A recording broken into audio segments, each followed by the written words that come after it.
සුබ රාත්‍රියක් ආයුබෝවන් ආයුෂ බොහෝ වේවා මං හිතන්නේ අපි රාත්‍රී පන්තිය පටන් අරන් දැන් ටික දවසක් දැන් අපිට හුරුයි රාත්‍රී පන්තියකට වැඩ පටන් ගන්නෙ කොහොමද කියලා අත්දැකීමෙන් ඇති ටික වෙලාවක් යද්දි නිින්ද යනවා නම් එහෙම මේ රැට පොඩ්ඩක් අඩුවෙන් කාලා ඊට පස්සේ ඕනනම් ප්‍රෝග්‍රෑම් එක ඉවර වෙලා ආපහු කන්නවාගේ අදහසක් ඇවිල්ලා ඇති මොකද නිදිමත එනවා නම් එහෙමත් නැත්නම් gedara පරිසරය ටිකක් අවුල් සහගතයි නම් මේ වෙලාවේ ටීවී බලනවා නම් ෆිල්ම් එකක් බලනවා නම් පිටරට මැච් එකක් බලනවා නම් gedara චූටි රණ්ඩුවක් නම් අයියා අක්කලා කෑ ගහනවා නම් කවුරු හරි මත්පැන් බීලා නම් අසනීප වෙලා නම් ඔබ ඔබේ අධ්‍යයන කටයුත්තට සුදුසු පරිසරය මං හිතනවා මේ වෙද්දී අත්දැකීමෙන් හදන් ඇති කියලා මොකද අපි රෑ 9 ඉඳන් රෑ 11 වෙනකම් මැදියම් රෑ කිට්ටු වෙනකම් සාහිත්‍යයත් එක්ක රසාස්වාදනයක් එක්ක ඉන්න බලාපොරොත්තු වෙන නිසා අද මම කරන්න බලාපොරොත්තු වෙන්නේ ජයතිලක කම්මැල්ල වීරගේ කළු සපත්තු කියන කෙටි කතාව. දැන් අපි ලේඛකයා ගැන කළු සපත්තු ලියුනේ මොන කාලෙද? එයා කොහේ ඉපදිච්ච කෙනෙක්ද වගේ ජීවදත්ත තොරතුරු රසාස්වාදනයට ਵਿਚාරයකට අත්‍යවශ්‍යම නැහැ. හැබැයි අපි ලේඛකයාගේ අනන්‍යතා ලක්ෂණ සාහිත්‍ය ලක්ෂණ යම් ප්‍රමාණයක් දැනන් ඉන්න එක මම හිතනවා හොඳයි කියලා. මම මේ හැම ලේඛකයෙක් ගැනම නිර්දිෂ්ට පොතේ තියෙන පිටපත ඇසුරු කරගෙන එහෙම එකක් හදලා තිනවා. මොකද අකුරු කියවනවට වඩා ඇහැව්වහම වඩා ඒක මතක තියෙනවා කියන අදහසින් අපි මුලින්ම ජයතිලක කම්මැලි වීරගේ බයෝඩේටා එකේ පොඩි සටහනක් අහලා බලලා ඉමු.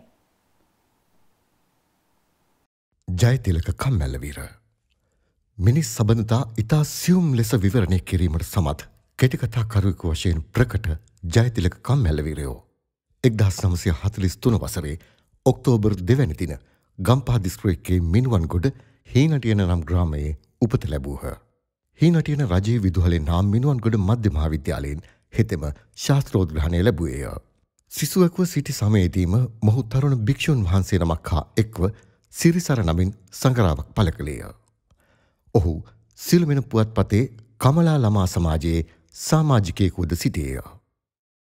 කම්මැල්ල වීරයන්ගේ ප්‍රථම පැදිපෙළ වන මගේ ගුරුවරයා සිළුමිණ ළමා පිටුවේ පළ වූයේද මෙකලය. කම්මැල්ල වීර මහතාගේ වෘත්තීය ජීවිතයේ ආරම්භුනේ දවස පුවත්පත් ආයතනයේ මුද්‍රණ ශිල්පියෙකු වශයෙනි. වෘත්තීය සමිති සටන්වලට නායකත්වයේ දීම හේතුවෙන් රැකියාව අහිමි වීමෙන් ඉක්බිති ඔහු පූර්ණ කාලීන වශයෙන් ලේඛන කලාවට පිවිසුණේය. ඔහුගේ ප්‍රථම කෙටි කතා එකතුව කළු සපත්තු නිකුත් වූයේ 1985 දී. එයට රාජ්‍ය සම්මානය හිමිවීම කෙටිකතා කරුවෙකු වශයෙන් සාහිත්‍ය ක්ෂේත්‍රයේ ස්ථාපිත වීමට ඔහුට මහත් රුකුලක් විනි. 8 අවුරුද්ද නමින් ජයතිලකයන් ලියූ ප්‍රථම නවකතාවද 1987 දී ඩී.ආර්. විජේවර්ධන අනුස්මරණ සාහිත්‍ය ත්‍යාගයෙන් පිදුම් ලැබීය. චුම්බන කන්ද නවකතාවට රාජ්‍ය සම්මාන සහ විද්‍යෝදය විශ්වවිද්‍යාල සම්මානද හිමි විය. කම්මැල්ල වීරයන්ගේ සෙසු කෙටි කතා කෘති වනුයේ මිනිස්සු යක්කු සහ දෙවියෝ, තවත් කමලාවියක් 1992, මාංචු අන්තිම කැමැත්ත 1994, ලේ පස්වැනි ජවනිකාව 2013, සුභා සහ සිහින ඉසව්ව ඇතුළත්ව කෙටිකතා සංග්‍රහ 11ක් පළ කර ඇත. මෙම කෘති අතරින් කිහිපයකටම රාජ්‍ය හා ස්වාධීන සාහිත්‍ය සම්මාන හිමි විය. කම්මැල්ල වීර මහතා නවකතා 5ක් රචනා කර තිබේ. 8 අවුරුද්ද තාත්තලාගේ කතාව, ගොදුරු, පුරාහඳ සහ සියොත් තටු සිඳ නම් වූ එම කෘතිවලට අමතරව පෞකාර දරුවා නමැති පරිවර්තිත කෙටිකතා එකතුවත්, පුංචි නිසංසලා නම් යොවුන් ප්‍රබන්ධය හා සෙනරත් මාමාගේ කතන්දර නම් ළමා පොතත් කෙටිකතා රචනය පිළිබඳ කෘතියත් ඔහුගේ සිසු නිර්මාණය. මෙහි පළවන කළු සපත්තු නම් නිර්මාණය මෙතුමාගේ එනමින්ම එන කෘතියෙන් උපුටා ගන්නකි. දැන් අපි සෑහෙන පමණට දන්නවා මේ කම්මැලි වීර කියන්නේ කවුද කියලා. ඔහු නව කතා ලියලා තියෙනවා, කෙටි කතා කරලා තියෙනවා, නාට්‍ය කරලා තියෙනවා, දවස් පත්‍රයේ වැඩ කරලා තියෙනවා. ඔහු ලේඛන කලාවට ඇවිල්ලා තියෙන්නේ වෘත්ති සමිති ක්‍රියාමාර්ගයකින් පස්සේ. මේවායේ කාරණා ගොඩක් තියෙනවා. අපි කෙටි කතාවට යමු. කළු සපත්තු. මම කැමති මේකේ ආරම්භක ඡේදයේ සම්පූර්ණයෙන් කියවන්න ප්‍රවිෂ්ටයක් හදාගන්න. රැකියාවෙන් හෙම්බත් වී එල්ලා වැටුණු මුහුණු සහිත මිනිසුන්ගෙන් පාරවල් පිරන සවස් යාමයේ ගමහරහා දිවෙන පාර අද්දරට වී සිරිදාස බලා සිටියේ තම ගැටලුව විසඳා ගන්නට කාගෙන් හෝ උදව්වක් ලබා ගැනීමේ අපේක්ෂාවෙනි. උදේ සිට සවස් වනතුරු කම්මහලක යන්ත්‍රසූට් අතර හෝ කාර්යාලයක ලිපිගුණු මැද සිටි මේ මිනිසුන් හැන්දෑවේ ආපසු නිවෙස් බලා යන්නේ එතරම් සතුටකින් නොවන බව සිරිදාසට මීට පෙර වැටහි නොතිබිනි. තමා පසුකර යන අයගේ මුහුණු දෙස මේ තරම් සැලකිල්ලෙන් බලන්නට ඕනෑ කමක් ඔහුට වෙන කවරදාවත් තිබුණේ නැත. දවසේ ඇඳිරිය මුහුණුවල තවරාගෙන ගමන් කරන මිනිසුන්ගෙන් වැඩි දෙනෙකු අත පොල්ගිරි දෙකක් එළවලුවක් නැත්තම් හාල් 3-5 ටිකක් දැමූ කුඩා බඩු මල්ලක් වෙයි. ඔවුන්ගේ මුහුණුවල ඇති කලකිරුණු නුරුස්නා පෙනුම මේ බඩු මල්ල අතර ඇති සම්බන්ධයේ තේරුම් ගන්නට තරම් අත්දැකීමක් සිරිදාසට නැත. මගේ කරුමෙට අද හැමෝටම කේන්ති ගිහින් වගේ සිරිදාසට සිටින ලංකාවේ රැකියා වියුක්තිය අධ්‍යාපනය රැකියාවක් ලැබෙන්නේ කාටද? ආණ්ඩුවේ රස්සාම ඉල්ලන්නේ ඇයි? වෙනත් ඔප්ෂන් එකක් වෙන අදහසක් නැත්තේ ඇයි? ලංකාවේ උපාධිධාරීන් දිගු කාලයක් තිස්සේ ලිෆ්ටන් වට්රාමේ හෝ කොටුවේ ස්ටේෂන් එක ඉස්සරහා පිකට් කරන්නේ ඇයි? පෙළපාලියන්නේ ඇයි? රැකියා හිඟයක් තියෙනවද? අධ්‍යාපනයේට හරියන රැකියා ලැබිලා තියෙනවද? මේ සේරගේ මම හිතන්නේ අතීත සංකේතයක් විදිහට. ඒ කියන්නේ වසර 2ක විතර වසර 20ක විතර එහා සමහරට වසර 30ක විතර එහා 1985 වාගේ කාලයක විතර තමයි මේ පරිසරය නිර්මාණය වෙන්නේ. එක පැත්තකින් දශක 3කට කලින් අවුරුදු 30කට කලින් විතර ලියවිච්ච කෙටි කතාවක් වර්තමාන සමාජ තලයේ අද මෙහෙම තියලා බැලුවාම අපිට ආරම්භයෙන් හිතෙන්න පුළුවන් මේ ප්‍රශ්නය, මේ ගැටලුව, මේ තරුණ අසහනය, මේ තරුණ තරුණියන්ගේ පීඩනය, අධ්‍යාපනයේ සරල රැකියාවක් නොලැබීම, රැකියා ප්‍රශ්නය, රැකියා ලැබීමේ පිළිවෙල තුල සාධාරණත්වයක් නැතිවීම, උසස් සීන් ලැබීමේ පිළිවෙලේ සාධාරණත්වයක් නැතිවීම වගේ ප්‍රශ්න ඕනනම් අපිට කෙටි කතාව ලියවෙන කාලට සාපේක්ෂව තව අවුරුදු 30ක් අතීතයට යන්නත් පුළුවන්. කෙටි කතාව ඉඳලා අද වෙනකන් එන්නත් පුළුවන් අවුරුදු 30ක්. මෙතනින් තව අවුරුදු 30ක් ගියත් මේ ප්‍රශ්නය, මේ ගැටලුව මේ ලංකාවේ මහ පොළොවේ විසඳන්න පුළුවන් ක්‍රමවේදයක්. නැත්තම් සමාජ, ආර්ථික, දේශපාලන වැඩපිළිවෙලක් වචන වලින් නැති මිනිස්සුන්ට දැනෙන ඇත්ත වෙනසක් සිදුවේයිද කියන එකත් ඕනනම් අපිට කෙටි කතාව හරහා අදාරගෙන යන්න පුළුවන් කමක් තියෙනවා. මේ කෙටි කතාවේ කතකයාගේ නම සිරිදාස. සිරිදාස ඉන්නවා පාරායිනට වෙලා. රස්තියාදුගාරයෙක්, කාලකන්ණියෙක් වගේ. මම කියන්නේ සිරිදාසගේ ඇත්ත කතාව නෙවෙයි. පේන්නේ නිකමෙක් වගේ, අවාසනාවන්තයෙක් වගේ, කර්මේ පටිසන් දීලා වගේ විදිහට ඕනනම් සිරිදාසව මනින්න පුළුවන් කමක් තියෙනවා. සිරිදාස පාරේ බලාගෙන ඉන්නවා. මං හිතන්නේ අදත් මේ බලාගෙන ඉඳිල්ල හවසට පොල්ගහවෙල දක්වා යන කෝච්චියේ කවුරු හරි රාගම ස්ටේෂන් එකකින් එළිය බලාගෙන හිටියොත්, ගම්පා ස්ටේෂන් එකකින් එළිය බලාගෙන හිටියොත්, පොල්ගහවෙල ස්ටේෂන් එකකින් එළිය බලාගෙන හිටියොත් මේ දර්ශනය, මේ මිනිසුන්ගේ දර්ශනය, මේ රූපරාමු අදත් ඔබේ කැමරාවට මේ විදිහටම හසු කරගන්න පුළුවන් කමක් තියෙනවා. මේ පැත්තෙන් ගාලු පාරෙන් ගත්තාම සමුද්‍රදේවී දුම්රියක් ගියාම රාත්‍රියේ ගල් කිස්සෙන්, දෙහි වලින්, වැල්ලවත්තෙන්, පානදුරෙන්, වාද්දුවෙන්, කළුතර උතුරෙන් දකුණින්, ගාල්ලෙන් මාතරින් බහින මිනිසුන්ව යම් ආකාරයකට කැමරාවකට හසු කරගත්තොත් මේ කම්මැල්ල වීර කියන කළු සපත්තු කෙටි කතාවේ තියෙන මිනිසුන්ගේ මුහුණු අදත් ඔබේ කැමරාවට හසු කරගන්න පුළුවන් කමක් තියෙනවා.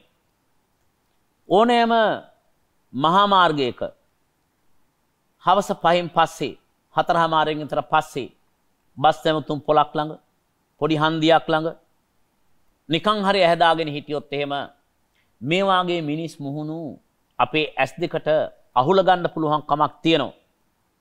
මම ඒ සේරම කිව්වේ කැමරා කාචයකින් මේවා අහුල ගන්නට පුළුවන් නම් මිනිස් ඇසේ කාචයටත් මිනිස් හිතටත් විඥාණයටත් බුද්ධියටත් තර්කජෝචර ඥානයටත් භවගෝචර හැඟීමටත් මේ මිනිස් රූප ටික ගොනු කරන්න තරම් කම්මැල්ල වීර දක්ෂයෙක් කියන එක මට මුලින්ම කියන්න ඕන කමක් තියෙනවා.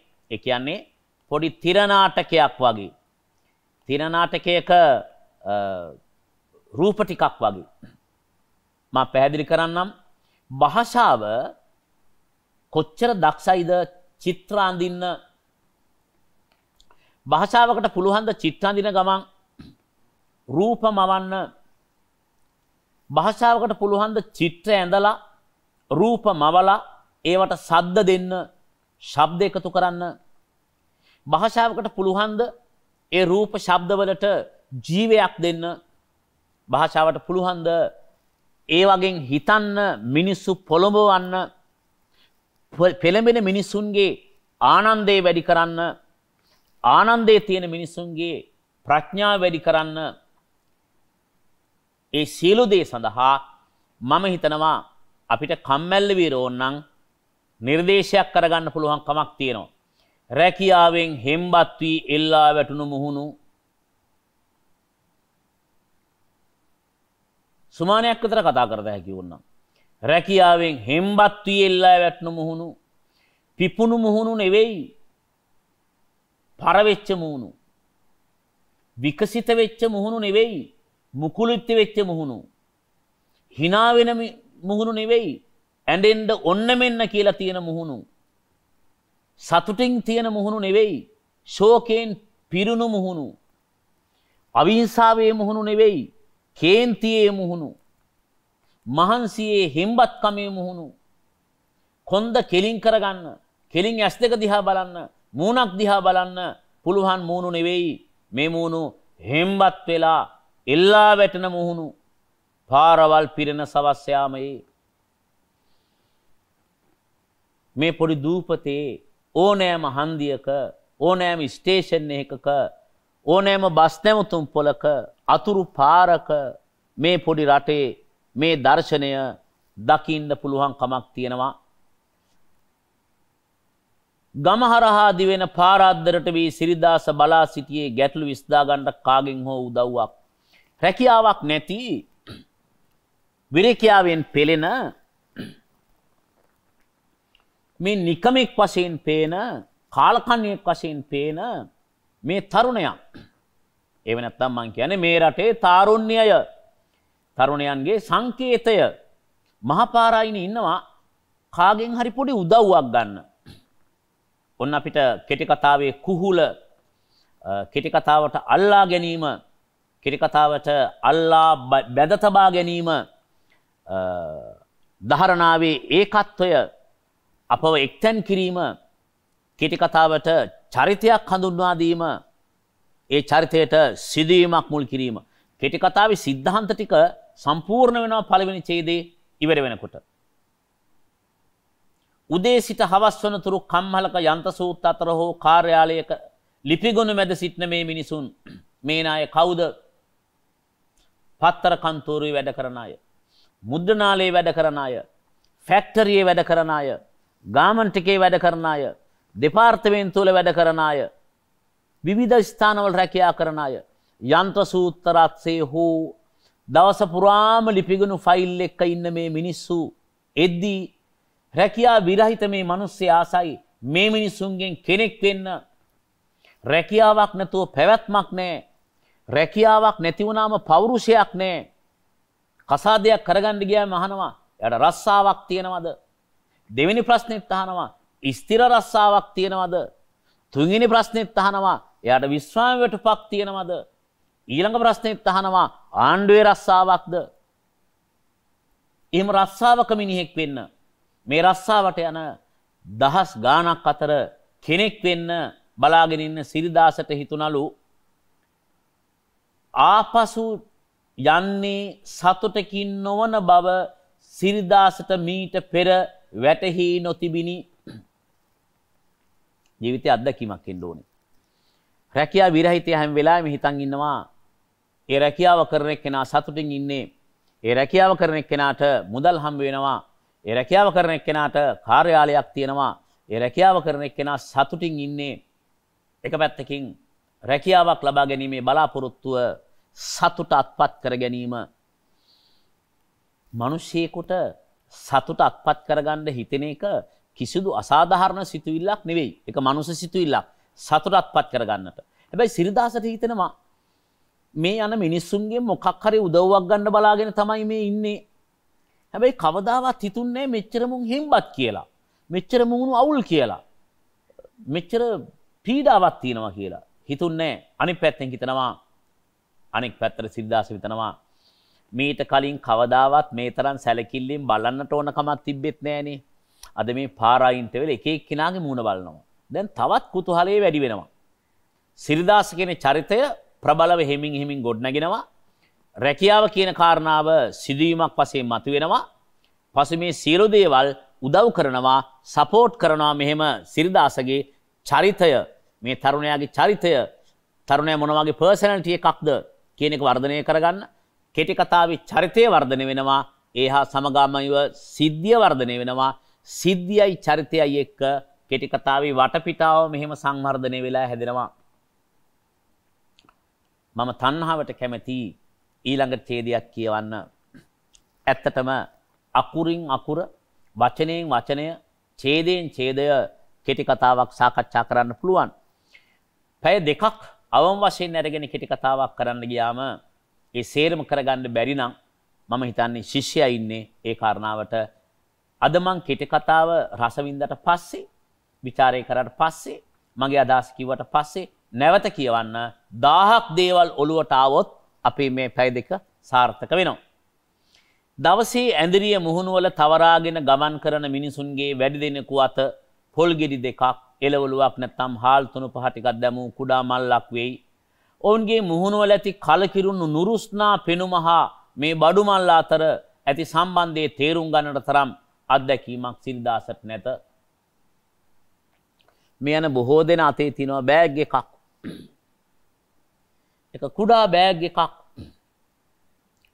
කුඩා බෑග් එකක්, කුඩා සාක්කුවක්, කුඩා මුදලක්, කුඩා පොකට්ටුවක්, කුඩා ජීවිතයක්, හැකුළුණු මනසක්, ඉල්ලා වැටුණු මූණක් තියෙන කලකිරුණු මිනිස්සු.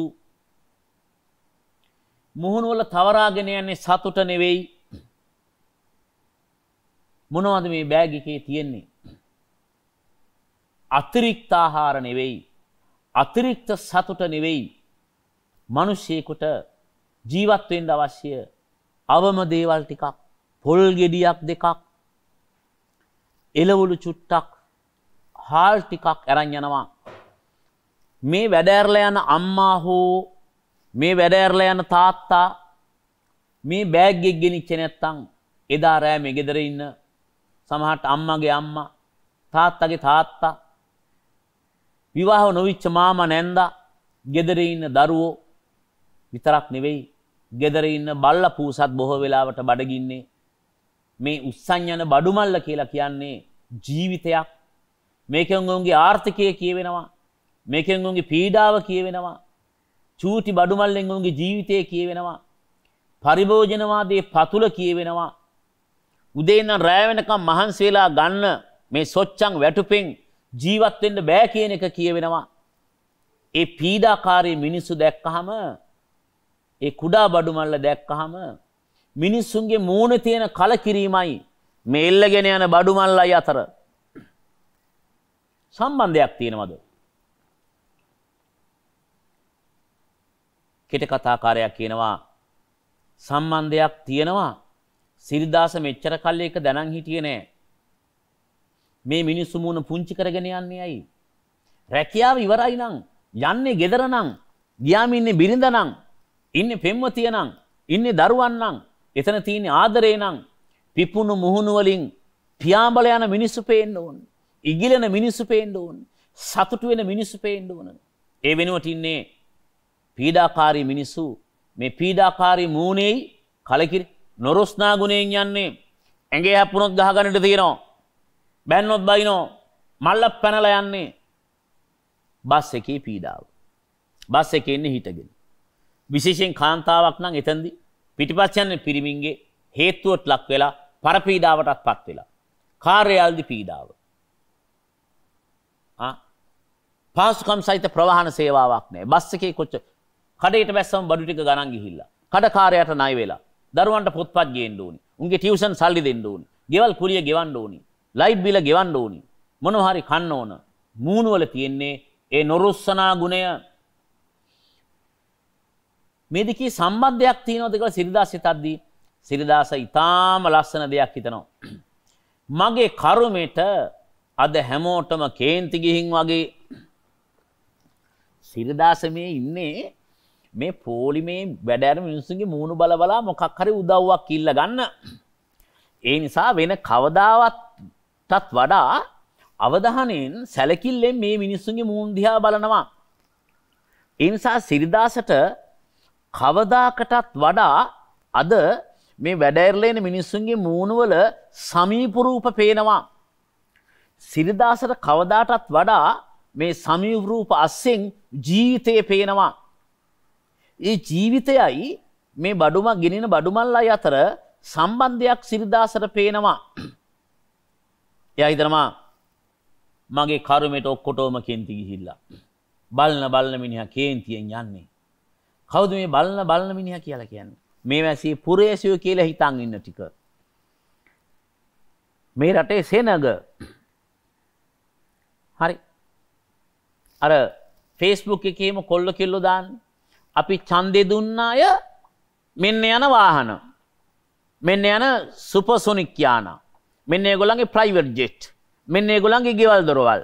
මෙන්න ඒගොල්ලන්ගේ දේපල. මෙන්න ඒගොල්ලන්ගේ බැංකු ගිණුම්. මෙලෝ රස්සාවක් කරලා නැහැ ජීවිතේට. හත්මුතු පරම්පරාව එකක රස්සා කරලා නැහැ. එතකොට රැකියා කරන අය ඔන්න ඡායාරූප දානවා. මොන්න එයාලා යන වාහනේ මෙන්න අපි යන වාහනේ. මොකද අපි යන වාහනේ කෝච්චියේ. ඉන්ජිමේ උඩත් යනවා. වහලෙත් යනවා. කෝච්චි පෙට්ටිය ඇතුළෙත් යනවා. පාපෝරුවෙත් යනවා. ඒ යන කෝච්චිය පීලි පයින්නවා. එතකොට කාර්යාලය රතු ඉර ගහනවා. සාරියෙන් භාගයක් ගැලවෙනවා. එක සපත්තුවක් වාහනේ. එකක් බිම. ඒ යන අතර මිනිස්සු සත්තු වගේ කෝච්චි පාට වැටලා මැරෙන සිද්ධි අනන්ත දැකලා තියෙනවා. පාපූරුවේ අනේකා යනකොට පාලමේ හැප්පෙනවා. මැරිලා වැටෙනවා. රස්සාවට යනවා. කලකිරුණු මිනිස්සු. උන්ගේ මූණ දැක්කම සිරිදාස හිතනවා මගේ කර්මයටද දන්නේ නැහැ. අද ඔක්කොටම කේන්ති ගිහිල්ලා. කර්මේ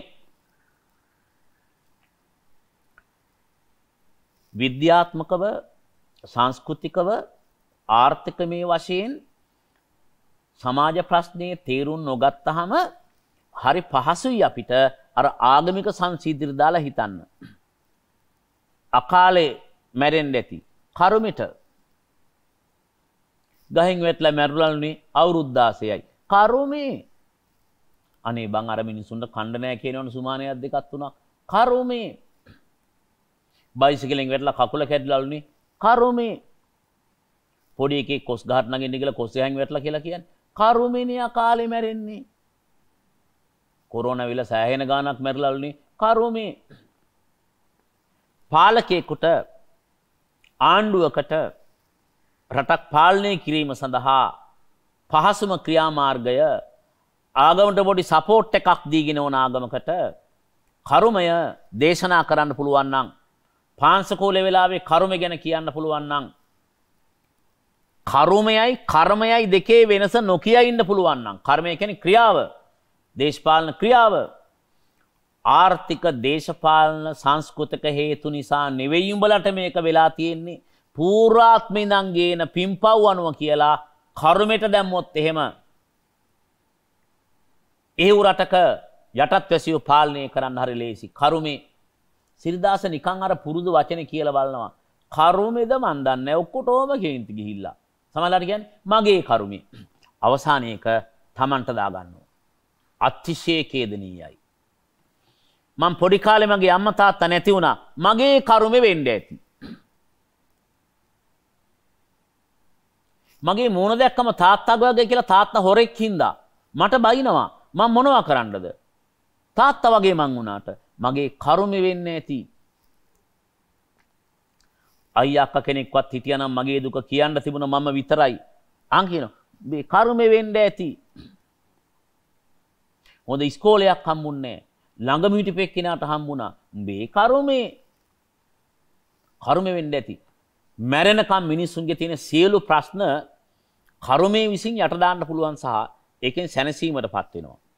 සිරිදාස් හිතනවා අවසාන වශයෙන් මිනිස්සු කරන්නේ ඒක පාලකයාගෙත් නෙවෙයි, රාජ්‍යයේත් නෙවෙයි, ආණ්ඩුවේත් නෙවෙයි, භූමියේත් නෙවෙයි, පරම්පරාවෙත් නෙවෙයි, සමාජයේත් නෙවෙයි, දේශපාලනයේත් නෙවෙයි, සංස්කෘතියේත් නෙවෙයි කියලා අවසාන වශයෙන් පුද්ගලානුබද්ධ කරගන්නවා මෙහෙම. මගේ කර්මෙ වෙන්න ඇති. ප්‍රශ්නේ මගේ කරට දා ගන්නවා. මම මැරෙන්න ඕනකින් තැන්ට එනවා. සූසයිඩ් කරගන්න ඕනකින් තැන්ට එනවා. ඇයි? මේක මගේ ප්‍රශ්නයක්, මගේ කර්මයක්. මේ කෙටි කතාවේ ප්‍රශ්න කරන්න ඕන. සද්දෙන් අහන්න ඕන. කෑ ගහලා උත්තර ලියන්න ඕනි. මේක මේ කොල්ලන්ගේ ප්‍රශ්නයක්ද? මේක මේ කෙල්ලන්ගේ ප්‍රශ්නයක්ද? මේක සිරිදාසගේ ප්‍රශ්නයක්ද? මේක නිමල්ගේ ප්‍රශ්නයක් නෙවෙයිද? මේක කමල්ගේ ප්‍රශ්නයක් නෙවෙයිද? මේක කමලාවතිගේ ප්‍රශ්නයක් නෙවෙයිද? මේක යාපනයේ ප්‍රශ්නයක් නෙවෙයිද? මේක මඩකලපේ ප්‍රශ්නයක් නෙවෙයිද? මේක හැමෝගෙම ප්‍රශ්නයක් නම් ඕන්න අපිට මේ කෙටි කතාවේ චරිතය රැකියාවක් නැති තාරුණ්‍යයේ සංකේතයේ බවට පත් වෙනවා දැන් අපිට සිරිදාස.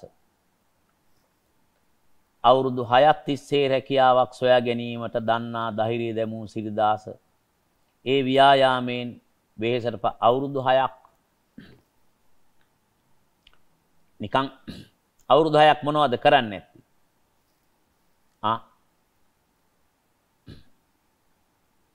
ඇප්ලිකේෂන් දානවා, ඉස්සර නම් තැපැල් කන්තෝරුවට යනවා, ගැසට් එක බලනවා, සිලිමින බලනවා, ලුහුඩු දැන්වීම් බලනවා, දන්නේ කෙනෙක්ගෙන් අහනවා. එතකොට අහනවා සමහරු තව ටිකක් ඉගෙන ගත්තොත් හොඳ නැද්ද? අම්මා අප්පා මතක් වෙනවා එතකොට. ඇයි? මෙච්චරවත් ඉගෙන ගත්තේ තොපේ හපන් කම් හින්දා නෙවෙයි මගේ වික්‍රමයන්ගෙන් කියලා මිනිහෙකුට හිතනවනේ. තවත් ඉගෙන ගන්න. වින්ද දුක් මදි වටේ ඉගෙන ගන්න කාලේ. සිරිදාස හිතනවා උපන් දාසිත විඳ දරාගත් වේදනාවන් අතරට එක් වූ විට එය තවත් එකක් පමණක් විය. විශ්වවිද්‍යාලයට ඇතුළත් වීමට සුදුසුකම් ලබාගත හැකිව තිබියදී බ්‍රයිට් තරුණයෙක් ඉස්සරහට යන්න තිබුණා, අභිවෘද්ධිකාමී තිබුණා. හැබැයි මොකද්ද වෙන්න පුළුවන්? විභාගයට යන්න සුමානකට කලින් අම්මා මැරෙනවා සමහරුන්ගේ.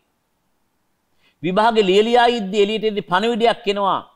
මං අත්දැකීමෙන් දැකලා තිනවා මම ඉගෙන ගත්ත පන්තිවල. විභාගේ ආසන්න කාලේ දරුවට පණවිඩයක් එනවා. තාත්තා ඩුබායි වල හිටියේ. තට්ටු හයිකින් වැටලා තාත්තා මැරුණු මිනිහ ගේනවා ලබන සුමානේ. විභාගේ ඉවරයි. රෝගාතුර වෙනවා. සමහර විභාගේ නවත්තනවා. ඇයි? අක්කා මැරුණා. අක්කාගේ ළමයා පොඩි. එයා බලා ගන්න ඕන. විභාගේ නවතිනවා. පාසල් ගමන නැවතී 6 වසරක් ගෙවි ගියද සිරිදාස තවමත් නිකමෙකි. රස්සාවක් නැත්නම් නිකමෙක් කියන එකේ තියෙනවා පුදුම උත්ප්‍රාසයක් සහ අපහාසයක්. නිකමෙක්.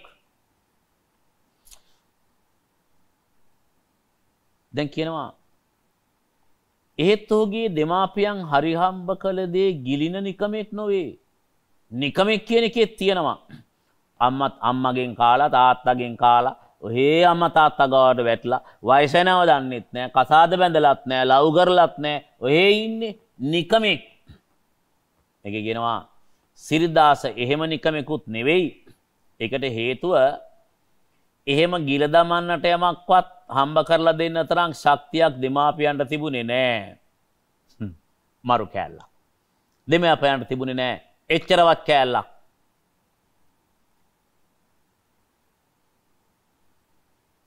අම්මා තාත්තා ඉතුරු කරපු බත් ඇටයක් නැති කොල්ලෙක්. අම්මා තාත්තා ඉතුරු කරපු ෆික්ස් ඩිපොසිට් එකක් නැති කොල්ලෙක්. අම්මා තාත්තට එහෙම පෞරුෂයක් සමාජයේ තිබිලා නැහැ. එහෙව් දෙමාපියෝ දෙන්නෙක්ගේ දරුවෙක්. කෙටි කතාකාරයක් කියනවා මෙච්චර අවුරුදු 6ක් හරි හිටියේ හිතමිතුරන්ගේ අතරේ සමහරින්ට ඉන්නවනේ ප්‍රාණ සම යාළුවෝ පණ වගේ යාළුවෝ හිතමිතුරෝ කියලා જાතියක් ඉන්නවා. උන් තමයි ජීවිතේ රැකගත්තේ. මම මෙන්න මේ දක්වා විතර කෙටි කතාව කියවගෙන යද්දි ළමයි මිත්‍රයිනි මට එකපාරම හිතුණා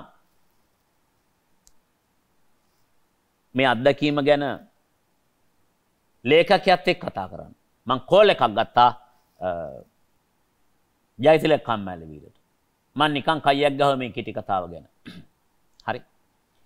ඒ කයිය ගහද්දී එයා කිව්ව පොඩි අදහසක් මම පොඩි නෝට් එකක් දාගත්තා. මට කිව්වා මං උපුල් දවස පත්තරේ වැඩ කරන්නේ අවුරුදු 3ක් විතර. මං ඒකේ 800ක් විතර සේවකයොත් එක්ක හැදුවා වෘත්තීය සමිතියක්. මං ඉතින් අවුරුදු 6ක් 7ක් විතර රැකියා විරහිත මිනිහනේ.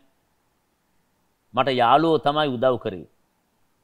ඒ අත්දැකීමෙන් තමයි මං කළු සපත්ති ලිව්වේ. ඒක මගේ ජීවන අත්දැකීමක්. මගේ ජීවිත කතාව කියවලා බලන්නකො පුල් මේ සුළු තනි තිත කියලා පොතක් තියෙනවා. මට හරි ආසයි තුනා පොත හොයාගෙන කියවන්න. එහෙම තමයි මිනිස්සු කියවන්න පටන් ගන්න. කෙටි කතාව කියවගෙන ගිහිල්ලා කෙටි කතාව එක තැනකට එනකොට මට හිතුණා ලේඛකයාට කතා කරන්න. නිකන් අහන්න අපි ළඟ තිබ්බනම් වහල්ලු කෙටි කතාව ලිව්වේ ඇයි හෝ ඒ සම්බන්ධයෙන් තත්පර 10ක අදහසක් වික්‍රමසිංහ කිව්ව රෙකෝඩ් එකක් මාටේ වික්‍රමසිංහගේ. අපිට තිබුණා නම් වෙසක් පහන කෙටි කතාව ගැන ජී.බී. සේනානායක කිව්ව එකක්. අපි ළඟ තිබ්බනම් ගුරුගීත ලිව්ව චිංගිස් අයිත්මාතවේ ගැන කිව්ව එකක්. මම ඒක රෙකෝඩ් කළා. මං හිතනවා ඒක හරි වැදගත් කියලා අපි ඒක චුට්ටක් අහලා ඉමුද? මම ළඟ තියෙන ටැබ් එකේ.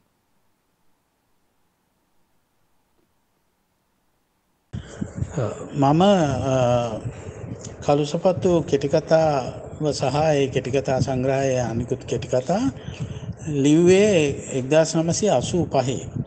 ඒ කියන්නේ දැනට අවුරුදු 30 ගානකට පෙර.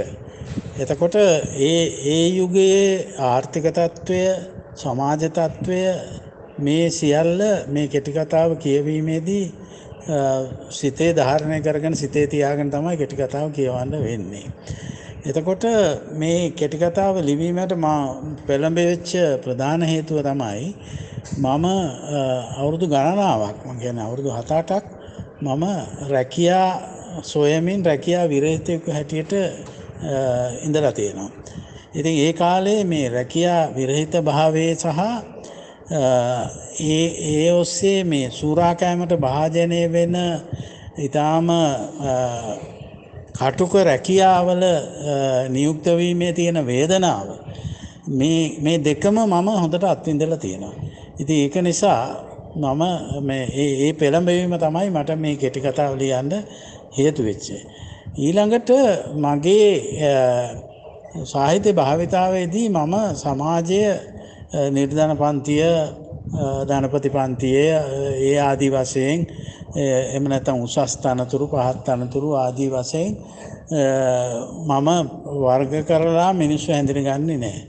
මම මේ හැම මිනිහෙක් හැම තනතුරක දරන හැම මිනිහෙක් තුළම මිනිසෙක් යන්තමින් හරි ඉන්නවයි කියන අදහසකුත් මගේ සාහිත්‍ය භාවිතාවේ තියෙනවා. ඉතින් ඒ අනුව තමයි මේ මගලගොඩ රාලහාමි මම නිර්මාණය කරලා තියෙන්නේ. ඒ වගේම අර රැකියාවක් නැතිව ඉන්නවට වඩා ඒ වර්ගයේ සූරාකෑමට භාජනය වෙන රැකියාවක් ලැබීම නොලැබුණා නම් හොඳයි නැත්නම් ඒක ලැබිච්ච එක නැති වුණා නම් හොඳයි කියන අදහස මානසික සුවයක් හැටියට දැනෙනවා රැකියා විරහිත තරුණයෙකුට. මෙන්න මේ කාරණා තමයි මේ කෙටි කතාවේ තිබෙන්නේ. මම මේ පොත ගෙන්නගෙන කියවමින් ඉන්නවා. පොතේ නම සුළු තනි තිත ජයතිලක කම්මැල්ලවීර. දැන් අර කෙටි කතාවේ තියෙන එකත් එක්ක එයා කිව්වේ එක බලන්න. එයාගේ ජීවිත කතාව එයා එක ලියනවා. මම ඒකෙන් චූටි කැලලක් කියන්නම්. රැකියා විරහිතයෙකු ලෙස දිගු කලක් පිටුවංක 68 තනිකර කළු සපත්තුවේ කතකයා මට පේනවා. ගැටවර අපට දින සති මාස පමණක් නොව අවුරුදු ගණන්ද ගෙවි යන බව නොදැනින මම මාස 3-4 වරක් නංගිලා සමග වත්තේ ගත කරන්නට යන්නෙමි. එසේ ගිය විට මට මිතුරු සමාගමක් අහිමි වෙයි. පෙම්වතිය මුණ ගැසීම අහිමි වෙයි. සිත පාළුවෙන් සංකාවෙන් බර වෙයි. ඊට පස්සේ එයා ලියනවා රැකියා විරහිතකෙකු ලෙස අවුරුදු 7-8ක් ගෙවන විදිහ, රැකියාවක් ලැබෙන විදිහ, මිත්‍රයෝ සලකන විදිහ. මෙතන එක කෙටි කතාකාරයා හරියටම නිකන් ඒ අත්දැකීමට සම්බන්ධ වෙනවා. ඔහුගේ කාලය වැඩිපුර ගෙවුනේ හිත මිතුරන් අතරය. දැන් මේ වගේ තරුණයෝ හිතන දෙයක් තියෙනවනේ. දැන් මම දන්නවා සිරිමා බණ්ඩාරනායකගේ ආණ්ඩුව කාලේ, චන්ද්‍රිකාගේ ආණ්ඩුව කාලේ මේ රටේ කොල්ල කිල්ල නිකන් විහිළුටුවයි කියන කතාවක් තිබුණා. අපේ වාසගමේ බණ්ඩාරනායක නෑනේ බං. චරිතරත්වත් අපේ නෑදෑයෝ නෙවෙයිනේ බං. බලංගෝ රත්වත්තරත් එක්ක අපේ සම්බන්ධයක් නෑනේ බං. හොරගොල්ලේ නෙවෙයිනේ බං. අඩු ගානේ හොරගොල්ලේ මුන්ගේ වත්තේ පොල් කඩලවත් අපි නෑනේ බං. ඥාතිකමක් තිබුණා නම් දේශපාලකයා අඳුරාගෙන හිටියා නම් අහනවා පොර ප්‍රශ්නයක් තියෙද්දි මේ මචං පොහොර ඇමති අඳුරන්නේ නැද්ද? දුව දා ගන්න ඕන රූපවාහිනියට. මචං මාධ්‍ය ඇමති අඳුරන්නේ නැද්ද? හරි. රස්සාවක් ගන්න ඇමතිවරයෙක් අඳුර ගන්න ඕන. මම මේ කෙටි කතාව කරන මේ මොහොතේ කවුරු හරි මිනිස්සෙක් මේ රටේ හිතුවොත් එහෙම අනේ මගේ වාසගමේ රාජපක්ෂ කියලා තිබුණා නම් මං රාජපක්ෂ සහෝදරයෙක් වුණා නම් මාත් මේ වෙද්දී ඇමතිවරයෙක් නේද? මං රාජපක්ෂ පුතෙක් වුණා නම් අනාගත කිරුල මට නේද? රාජපක්ෂලාගේ නැතත් රාජපක්ෂලාගේ ආණ්ඩුවේ ඉන්න නූගත් ඇමතිවරයෙක්ගේ යාළුවෙක් වුණා නම් ගොඩේ ගොඩ නේද? කෙටි කතාකාරයා එක ඊටාම ලස්සනට කියනවා මෙහෙම සිරිදාස වාගේ කොල්ලෝ කිල්ලන්ට සිරිදාස වාගේ කොල්ලෙකුට එයා සංකේතයක් විදිහට ගන්න. ඇමතිවරයෙකු මන්ත්‍රීවරයෙකු කෙසේ වෙතත් සංස්ථාවක අධ්‍යක්ෂවරයෙකුට හෝ එවැනි උත්තරමයකට නෑ හිතවතෙකුට යන්තමින් ගෑවී ගිය නෑකමක්වත් නැති එක මොනතරම් අභාග්‍යයේදයි සිරිදාසට දැන් නම් හොඳ හැටි අවබෝධ වී තිබේ. ලංකාවේ දේශපාලනය අවුරුදු 30කට කලිනුත් මෙහෙමයි කියන එක මේ කෙටි කතාව සාක්ෂියක්. ඒ කාලේ සමාජ දේශපාලන ඉතිහාස කැඩපතක් මේක. මා මේ කෙටි කතාව උගන්වන මේ මොහොතේත් මේ කෙටි කතාව ඔබේ ජීවිතේ කැඩපතක්. මේ ක්‍රියාවලිය වෙනස් නොවුනොත් තව අවුරුදු 30කිනුත් මේ කෙටි කතාව කියවද්දී මේ කතාව මෙහෙම කීත හැකියි. පාරායිනේ වැඩ ඇරලා යන මිනිස්සු දිහා බලන් ඉන්නේ ඇයි මේ සිරිදාස කොච්චරක් ගත කරාද අවුරුදු 6-7ක්. පත්තරවල දැන්වීම් දැම්මා. සතියකට වරක් තැපල් කන්තෝරුවට ගොස් ගැසට් එක පරීක්ෂා කරා. සති 2-3කට වතාවක් ඉල්ලුම් පත්‍රයක් ලියාපදින් දැම්මා. නිකමක ලෙස ඉඳීම වෙනුවට රජයට මුද්දර බදු ගෙවයි. නිකමනේ.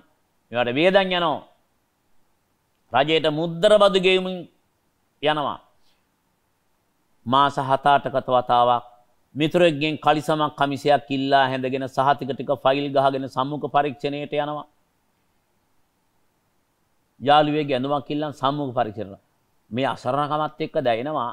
මේ විසීමත් එක්ක දැනෙනවා මට නම් පීඩනයක්.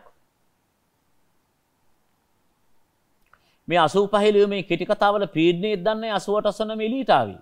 මේ තරුණයන්ගේ පීඩනයක් පේනවා. ඒ පීඩනයේ තරුණයා කියන විදිහක් තියෙනවා. මොකක්ද ඒ කියන විදිහ?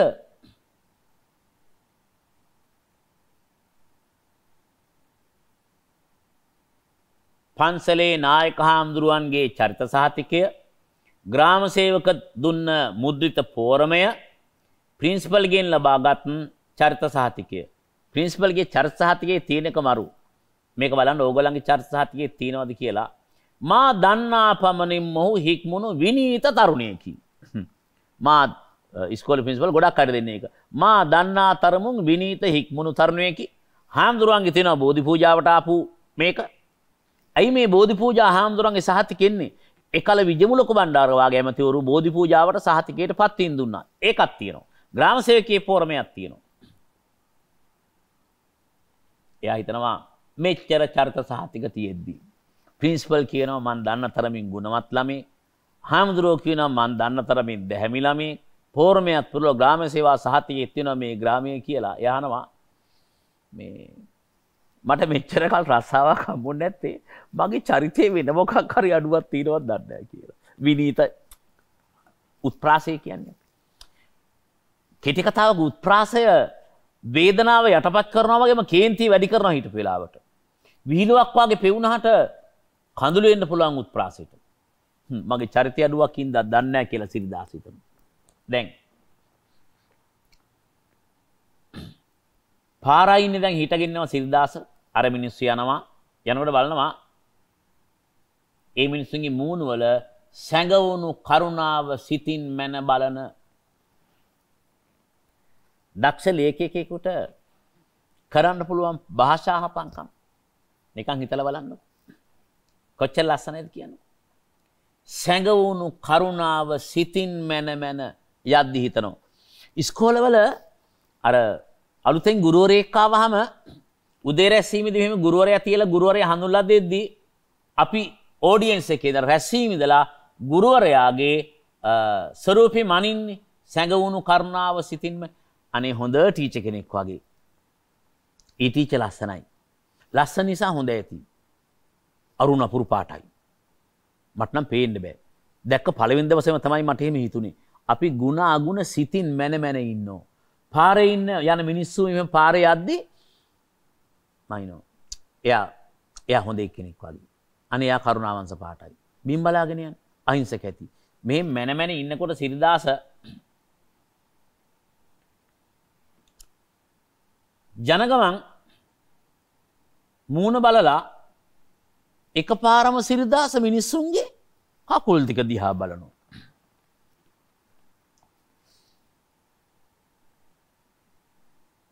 ලාභ අදහස් තියෙන කොල්ලෙකුට කෙල්ලෙකුට මේක කිව්වහම වෙන මගුලක් හිතෙන්න පුළුවන්. මූණ බලලා ටක් ගාලා කකුල් දෙක බලනවා කියලා. එහෙම ඉන්නවා.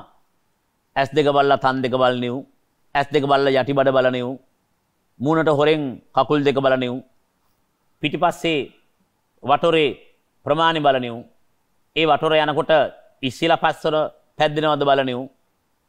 නෝ. ඒකෙත් වැරද්දක් නැහැ. සිරිදාස බලන්නේ මෙන්න එකක් මේ. මූණ බලලා කරුණාවන්ත දෙකලා කකුල් දෙක දිහා බලනවා. ඇයි කළු සපත්තු දෙකක් සොයා ගැනීම මේ තරම් දුෂ්කර කාර්යයක් යයි ඔහුට වැටහි තිබුණ නැත. මූණ බලලා කකුල් දෙක දිහා බලනවා. මූණ බලලා කකුල් දෙක යන මිනිස්සුන්ගේ රස්සාවට අරලා යන්නේ උන්ගේ. කළු සපත්තු නොදමන බව පෙනෙන විට තමා අද මුහුණ දෙන්නේ බරපතල ගැටලු. මේ යන එකෙකුටවත් මේ යන එක්කෙනෙක්වත් කළු සපත්තු දාලා නැහැ. සිරිදාස හිතනවා ඒ කියන්නේ මේගොල්ලෝ ඇදගත් රස්සා කරන අය නෙවෙයි. සාමාන්‍ය රැකියා කරන කිසි කෙනෙක් කළු සපත්තු දාන්නේ නැද්ද? දැන් කාට හරි හිතනවද මේ කෙටි කතාව මෙතනින් එහාට කියවන්න නැතුන් ඉන්න? කාට හරි හිතනවද මේ කෙටි කතාව මෙතනින් එහාට අහගෙන නැතුව ඉන්න? ඒ හිතනවා නම් එහෙම එක්ක මගේ දුර්වලතාවයක් නැත්නම් කෙටි කතාකාරයාගේ දුර්වලතාවයක්. අර අපිව තියාගෙන ඉන්න ධාරණාවේ ඒකත්වයේ දැන් මේ විද්දී බිඳ වැටලා එහෙනම් මට නම් දැන් ඉවර කරලා මිසක් නවතින්න බෑ. ඇයි මොකටද මේ කළු සපත්තු දෙකක්? ඇයි මූණ බලලා කකුල් දෙක දිහා බලන්නේ? මේ තරම් පීඩිතයි නම් රස්සා කරන එක මොන මඟුලටද එහෙම රස්සාවලට ඉල්ලුම් කරන්නේ? වාගේ ප්‍රශ්න ඇති වෙන්න පුළුවන්. මට උත්තරයක් හොයා ගන්න ඕන. මට මේක විශ්ලේෂණය කර ගන්න ඕනේ. මට මේක විඳින්න ඕනේ. මට සිරිදාසත් එක්ක මේ ප්‍රශ්නේ විඳවන්න ඕනි. මට සිරිදාසත් එක්ක කතා කරන්න ඕනි. මම කොහොමද සිරිදාසත් එක්ක කතා කරන්නේ? මම කිඳා බැහැ කම්මැලි වීර ලිව්වේ එක. කම්මැලි වීර කියන ලේඛකයාගේ සහෘදයෙක් වෙමින් එයා ලිව්ව දෙයට සමාන හදවතක් මා තුළ ඇති කර ගනිමින් ඒ සහෘද සිතින් මම මේක විශ්ලේෂණය කරනවා. මං හිතනවා මං දන්න තව සිරිදාසලා කවුද කියලා මං බලනවා. මගේ යාළුවොත් සිරිදාසලා හිටියා නේද කියලා හිතනවා. අපේ ගමේ හිටපු සිරිදාසලා ගැන හිතනවා. විශ්වවිද්‍යාලේ හිටපු අය ගැන මං හිතනවා. අදත් රැකියා වියුක්තව ඉන්න මිනිස්සු ගැන මං හිතනවා. අදත් පාර යන මේ මිනිස්සු මට පේනවා. මට සමාජයේ පැතිකඩක් කෙටි කතාවෙන් පේනවා. කෑල්ලක් කපලා ගත්තා වගේ පේනවා. හරියට හරි නේද චෙකෝව් කිව්වා. කෙටි කතාව කියන්නේ ජීවිතෙන් පෙත්තක්. චෙකෝව් කොච්චර මේ ජීවිතෙන් පෙත්තක්. ඒ කෑල්ල මට දැන් ඕනි. අර මහා වස්තුව වෙනුවට සමාජ ජීවිතේ සිරිදාස කියන කුඩා වස්තුව පස්සේ මම දැන් හඹාගෙන යන්න පටන් ගන්නවා. මොකද මේ චරිතය මගේ ඇඟ ඇතුලේ දැන් වර්ධනය වෙලා එක චරිතයක් විදිහට. රැකියාව කියන සිද්ධිය ඇවිල්ලා. කළු සපත්තු දෙකක් නෑ මේ තරුණයාට. ඔන්න අර කෙටි කතාවේ අර මේ හාස්‍යය, උපහාසය, දේශපාලනය එහෙම සාහිත්‍යමය වශයෙන් ගැට ගැහුවේ නැත්තම් වාර්තාවක් වෙනවනේ. මේක ඩොකියුමෙන්ටරියක් වෙනවනේ. මේක රැකියා විරහිතයන් පිළිබඳව කරන වාර්තා චිත්‍රපටයක් නෙවෙයිනේ. මේ රැකියා විරහිතයන් පිළිබඳව කරන වාක්‍ය රචනාවක් නෙවෙයිනේ. කෙටි කතාවක් කියන්නේ රැකියා විරහිත මේ වගේ තරුණයෙක් ගැන කරන සම්මුඛ පරීක්ෂණයක් නෙවෙයිනේ. රැකියා විරහිත තරුණයෙක්ගේ ජීවිතයේ ශුද්‍ර අංශුවක් දක්වා විනිවිදගෙන ගිහිල්ලා ඒකෙත් සම්පූර්ණ ප්‍රවෘත්තිය වෙනුවට ඒකේ පෙත්තක් කරන් කියනවා මේ බලන්න කියලා. ඒ කැලේට යමු. උදේ 8ට හෙට උදේ රස්සාවට පෙනී හිටින්න ඕනි. පණිවිඩේ හම්බුනේ අද උදේ. එහෙනම් මේ සිරිදාස පාර අද්දරේ ඉන්නේ කළු සපත් දෙකක් දාගෙන යන මිනිහෙක් හොයන්නට. සිරිදාසගේ කර්මය කියන්නේ රස්සාවට ගිහිල්ලා එනෙවුන්ගේ කර්මයද මේ හැම එකම දාගෙන ඉන්නේ ලාභ සෙරෙප්පු. ඒක නිකන් පාඩම් කරගන්න උත්තර ලියන්න එහෙම අමාරු. ඔන්න මං කියනවා. එහෙත් සිරිදාසගේ කර්මය නිසා හෝ රස්සාවලට ගොස් එන්නේ උන්ගේ කර්මය නිසා හෝ හැම කෙනෙකුම පාහේ පයලාගෙන සිටින්නේ රබර සෙරෙප්පුය. යකෝ මල කෙලියන්නේ. සිය ගානක් යනවා. ඔක්කොම දාන්නේ රබර සෙරෙප්පු. මූණ පුක කරගෙන බාගෙට එල්ලගෙන. එක්කමුන්ට කළු සපත්තු නැත්තේ මුන්ගේ කර්මය. නැත්තම් මුන්ට කළු සපත්තු නැත්තේ මගේ කර්මය. ඔක්කොම දාන්නේ රබර් බාල සෙරෙප්පුනේ. සමාජ චිත්‍රයක් විදිහට. සමාජයක ෂෝනර් එකක් විදිහට. ශානරයක් විදිහට. ලේයර් එකක් විදිහට. මේවා එක්තරා ආකාරයක මට නම් අර කොලාජ් වගේ චිත්‍ර මට මේ දෙපා ටික විතරක් ක්ලෝස් අප්ස් වලින් රූපගත කරොත් එහෙම මිනිසුන්ගේ ජීවිතය කියන්න පුළුවන්. මහා මහන්සි වෙන ලාභ සෙරෙප්පු දාන ශ්‍රමිකයන්ගේ දෙපා උඩින් යනවා. එල්ලිච්ච මුකුලිත වෙච්ච කේන්ති ගිය ඔරොප්පුවෙන් ඉන්න පීඩාවෙන් ඉන්න මහන්සියෙන් ඉන්න සතුට නැති මිනිස් මූණු එක්ක මුන්ගේ කර්මේ එක්ක මේක මගේ කර්මේ. සිරිදාස එහෙම හිතුවා.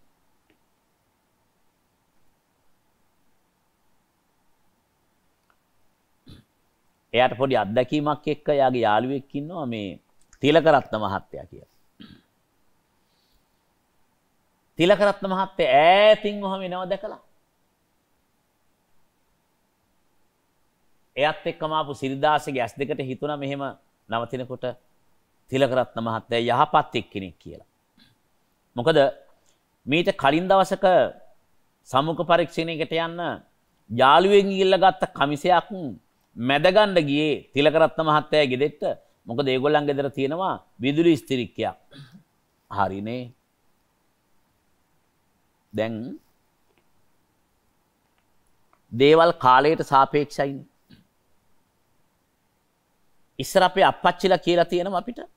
අපේ වැඩිහිටියෝ කියලා තියෙනවා අපි චූටි කාලේ කරලා තියෙනවා.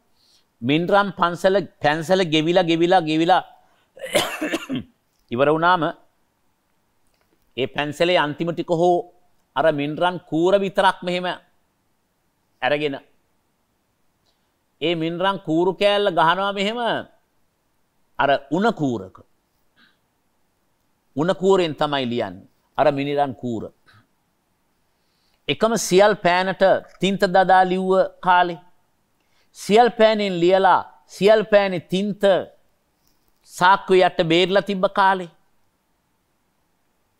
තමන් ලව් කරන කෙල්ලට ඕලෙවල් පන්ති ඉවර වෙලා නිමාඩ දුන් දවසේ සියල් පෑනින් එකේ සුදු ගවුමට මෙහෙම තින්ත පැල්ලම් දෙකක් ගහපු කාලේ පොඩි නොස්ටැල්ජි මතකයක් තියෙන්නේ එහෙම තින්ත පෑනත් එක්ක.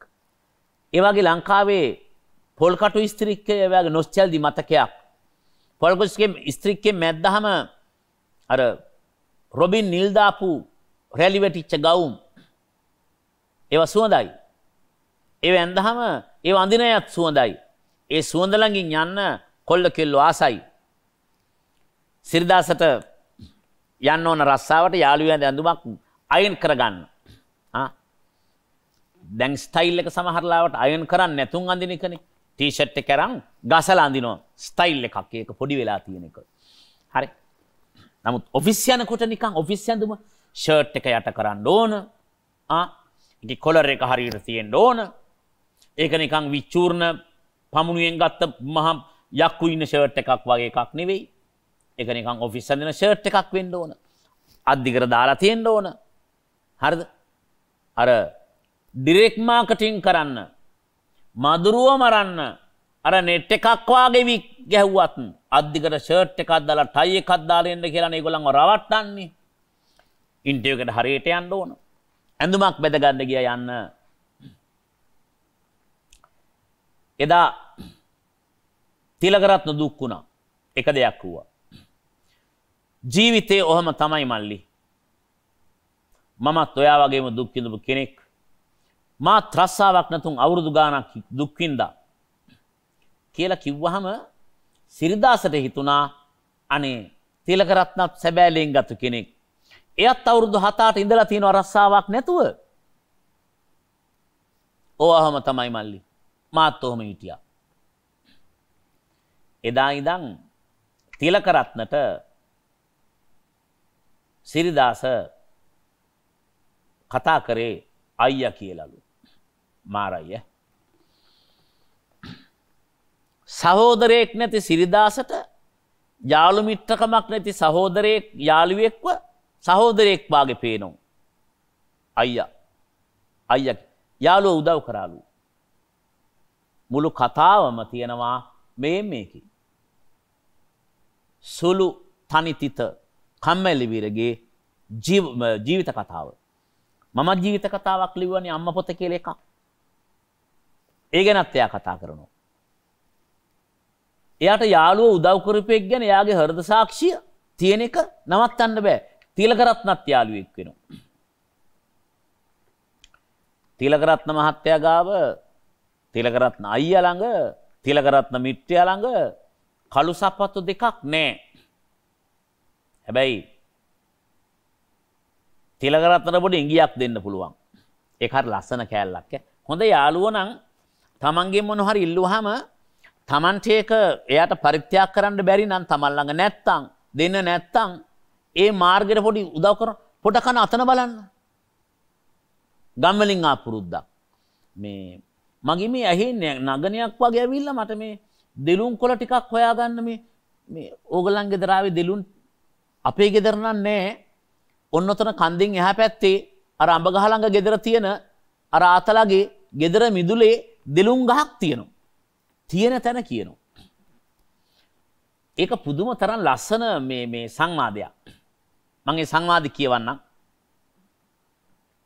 සිරිදාස කියනවා තිලකරත්නට අයියේ පොඩි බඩුවක් ඉල්ල ගන්න පුළුවන් වෙයිද? වචන පිටවේදී තමාගේ යටහත් පහත්කම ප්‍රමාණයට වැඩි වූ බවක් සිරිදාසට සිතෙයි. ඉල්ල ගන්න ගියාම නැවෙන්න වෙනවනේ, දෙන්න වෙනවනේ, කොන්ද කැඩෙනවනේ, හිස නැමෙනවනේ.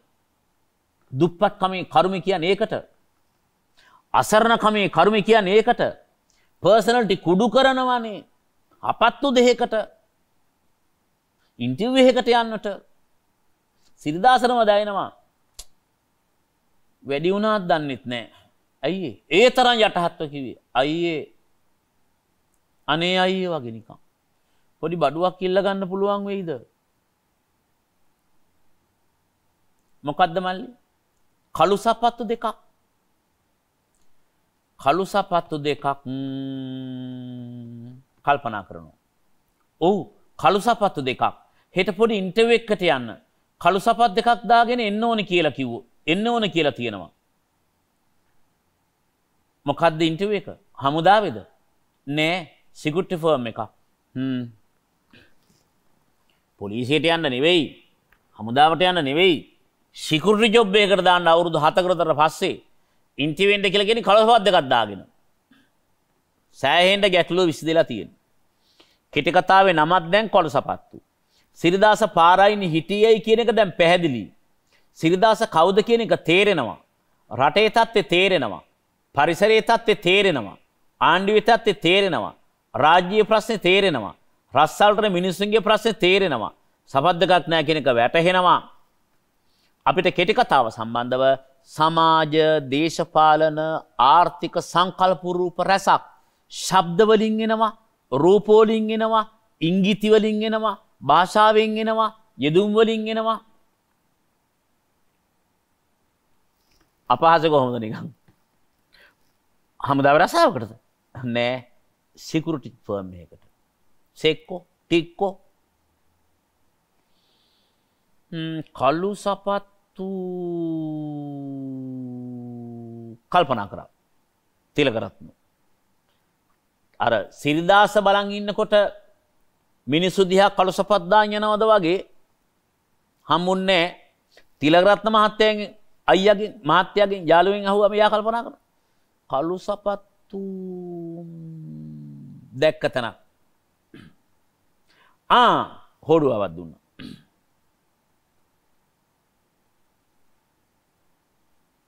අයියට බොහොම ස්තුතියි. දැන් මට හොයාගන්න පුළුවන්. මං මගලෙගොඩ රාලහාමි ටිකක් අඳුරනවා. පොලිස් කාර්යයේ රාලහාමි කෙනෙක්. මගලෙගොඩ රාලහාමි. මන් දන්නේ මොන මගුලකට මේ නම දැම්මද කියලා කම්මැල්ල වීර මේ පොලිස් කාර්යයට. මගුලේ ගොඩක් නෙවෙයි. ඇත්තට මෙහෙම කෙනෙක් හිටියත් මෙහෙම ගමක් තියෙනවද දන්නෙත් නෑ. මගලේ ගොඩ රාලහාමි. එයා ගාව තියෙනවා. පොලිස් කාර්ය ගාව තහපත් දෙකක්. අරයා ගාව තියෙනවා.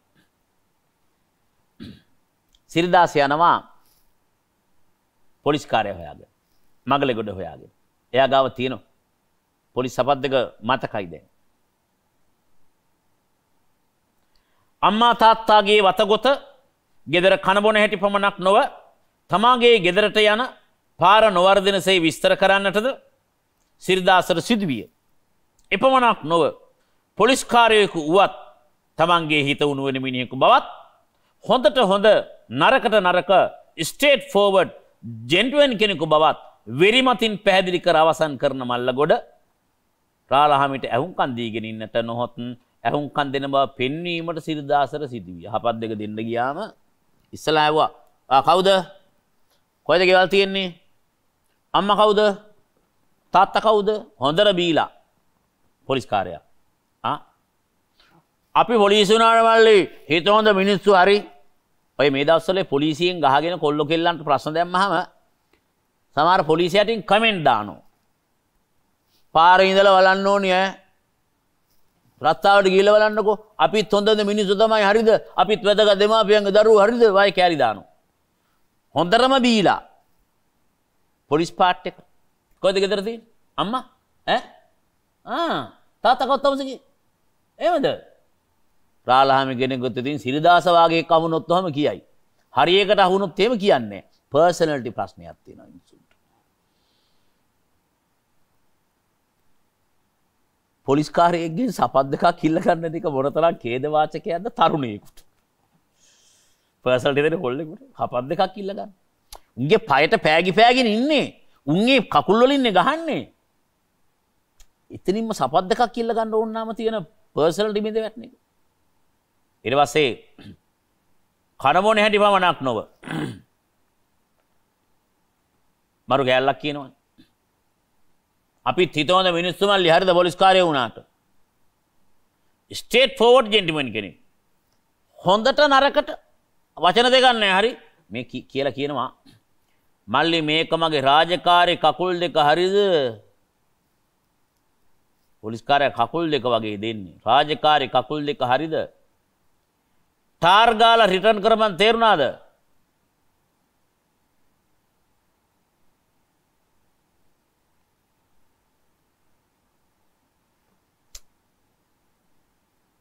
ලස්සනයි මේ වචනේ කෙටි කතාකාරයෙකුට කොච්චර ලස්සනට උත්ප්‍රාසය ගේන්න පුළුවන්ද? සපත්තු දෙක දෙන්නේ. මේ මගේ රාජකාරී කකුල් දෙක හරිද? නේ? ඊට කලිමුත් තිබුණේ. මේ ඔක්කොම දායන් රබර් සිරිප්පු. එක්ක උන්ගේ කරුමේ, එක්ක මගේ කරුමේ. භාෂා යෙදුමේ ලස්සන. මල්ලි මේ ස්ටෝට් ෆෝඩ් මිනිස්සු අපිත් ඒක හොඳයි. මගේ රාජකාරී කකුල් දෙක වෙලාව රිටර්න් කරපන් හරි. නීති රීතිත් එක්ක කරගෙන දැන් මේ සිරිදාස යනවා ඉන්ටර්විව් එකට මට ඔතන අද ලයිව් එකේ කැමරාව හසුරවන පුතා කොච්චර වෙලා ගිහිලාද කියන්න පුතා මට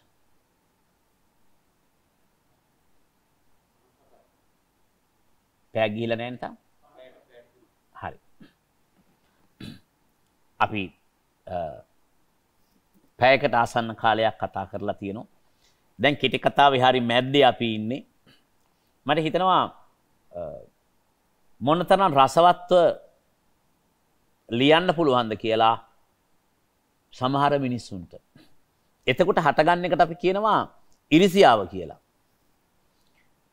ක්‍රෝධය හෝ කුහකකම නෙවෙයි. දැක්කම තණ්හා හිතෙනවා.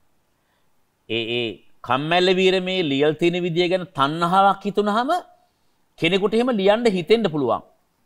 ඔබට එහෙම හිතුනොත් එහෙම ඔබ ඒක ට්‍රේන් කරොත් එහෙම එකකින් සතතාභ්‍යාසෙට ගියොත් එහෙම ඔබට කවදා හරි ජයතල කම්මැල්ල වීරට වැඩි හොඳට ලියන්න පුළුවන් වෙනවා. හරි. මම පුදුම තරම් ප්‍රිය කරන සමහර යෙදුම් මල්ලේ මගේ රාජකාරී කකුල් දෙක වරන් යන්නේ ඈ වෙලාව රිටර්න් කරපන්. අරන් යනවා.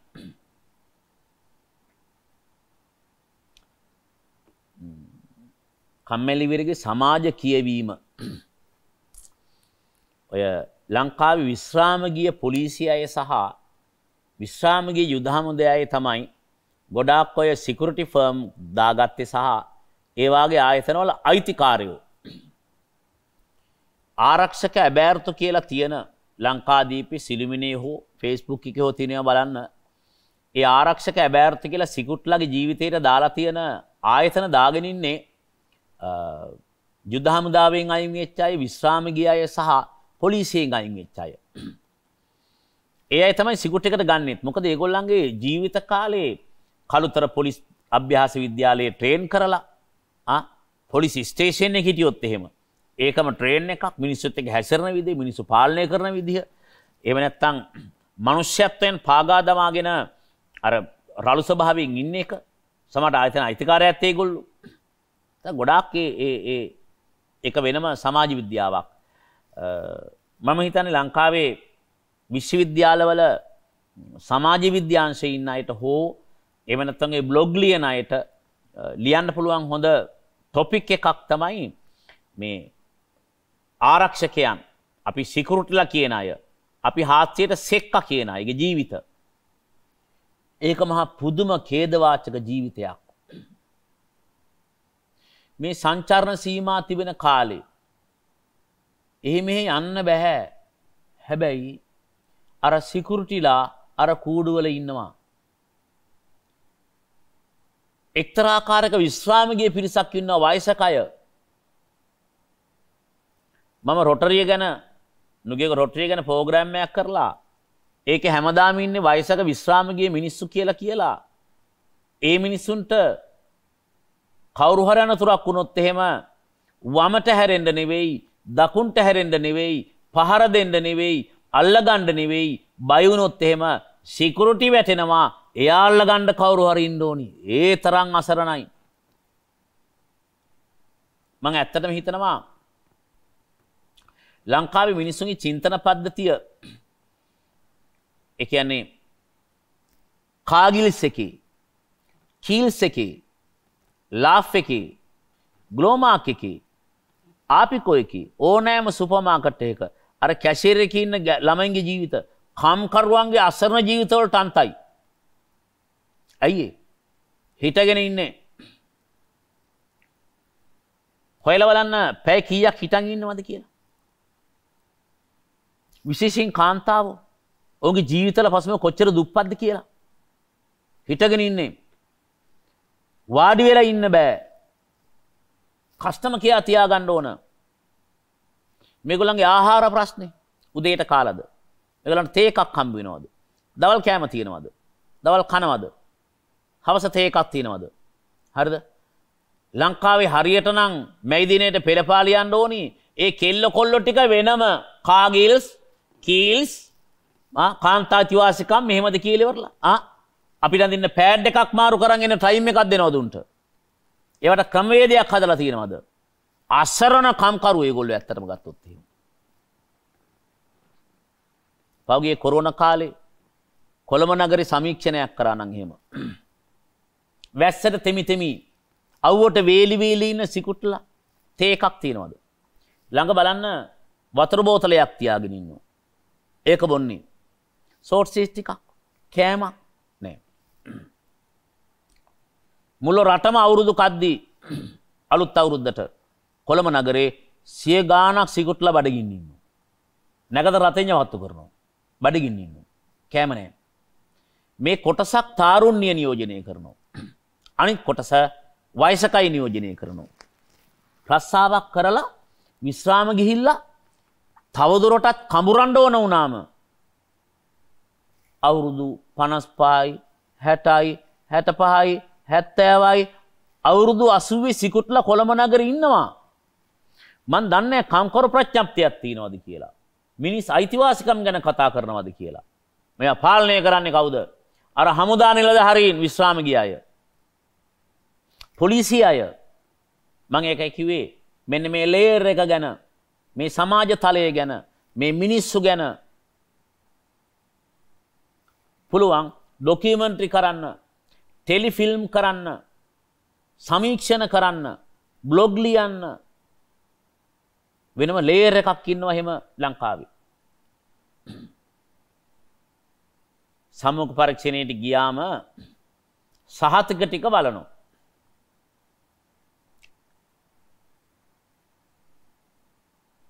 සම්මුඛ පරීක්ෂණයේ විසින් සිරිදාසට නැවතවරක් පැහැදිලි කර දෙන්න ලැබිය මේ සහතිකවලට 7-5ක වටිනාකමක් නැහැ කියලා සිරිදාසට පළවෙනි වතාවට තේරුණා. පොඩි ඇත්තකුත් තියෙනවා. ලෝකේ අනාගතෙත් මම හිතනවා විභාග සහතිකවලට තියෙන වටිනාකම නැතුව යනවා. සහතික වලින් උගත්කම් අයින්න පුළුවන් තමයි. හැබැයි අනාගත රැකියා ලෝකයේ තියෙන්නේ සහතිකෙත් එක්ක නෙවෙයි ටැලන්ට් එකත් එක්ක. තමන්ගේ ස්කිල් එකත් එක්ක තියෙන්නේ. සහතිකේ මට මේ ප්‍රෝග්‍රෑම් එක කැමරා කරන්න කවුරු හරි සහතිකයක් ගෙනත් දුන්නොත් එහෙම සර් මම උසස් පෙළට මීඩියා කරා. මම මීඩියා වල පන්ති සාමාර්ථිකුත් තියෙනවා. මම මීඩියා කරලා මට මාස්ටර් එකකුත් තියෙනවා. මම මීඩියා කරලා අවුරුදු 2ක් ඇසිස්ටන්ට් ලෙක්චරර් කෙනෙක් වශයෙන් හිටියා. මට මං කැමරා ගැන, එඩිටින් ගැන, කලර් සෙපරේෂන් ගැන දන්නවා. මේ මගේ සහතික ගොඩ කියලා මට මෙච්චර ගොඩක් ගෙනත් දෙනවා. මං අහනවා ඔය එඩිට් කරපු සොෆ්ට්වෙයාර් එක මොකද්ද පුතා?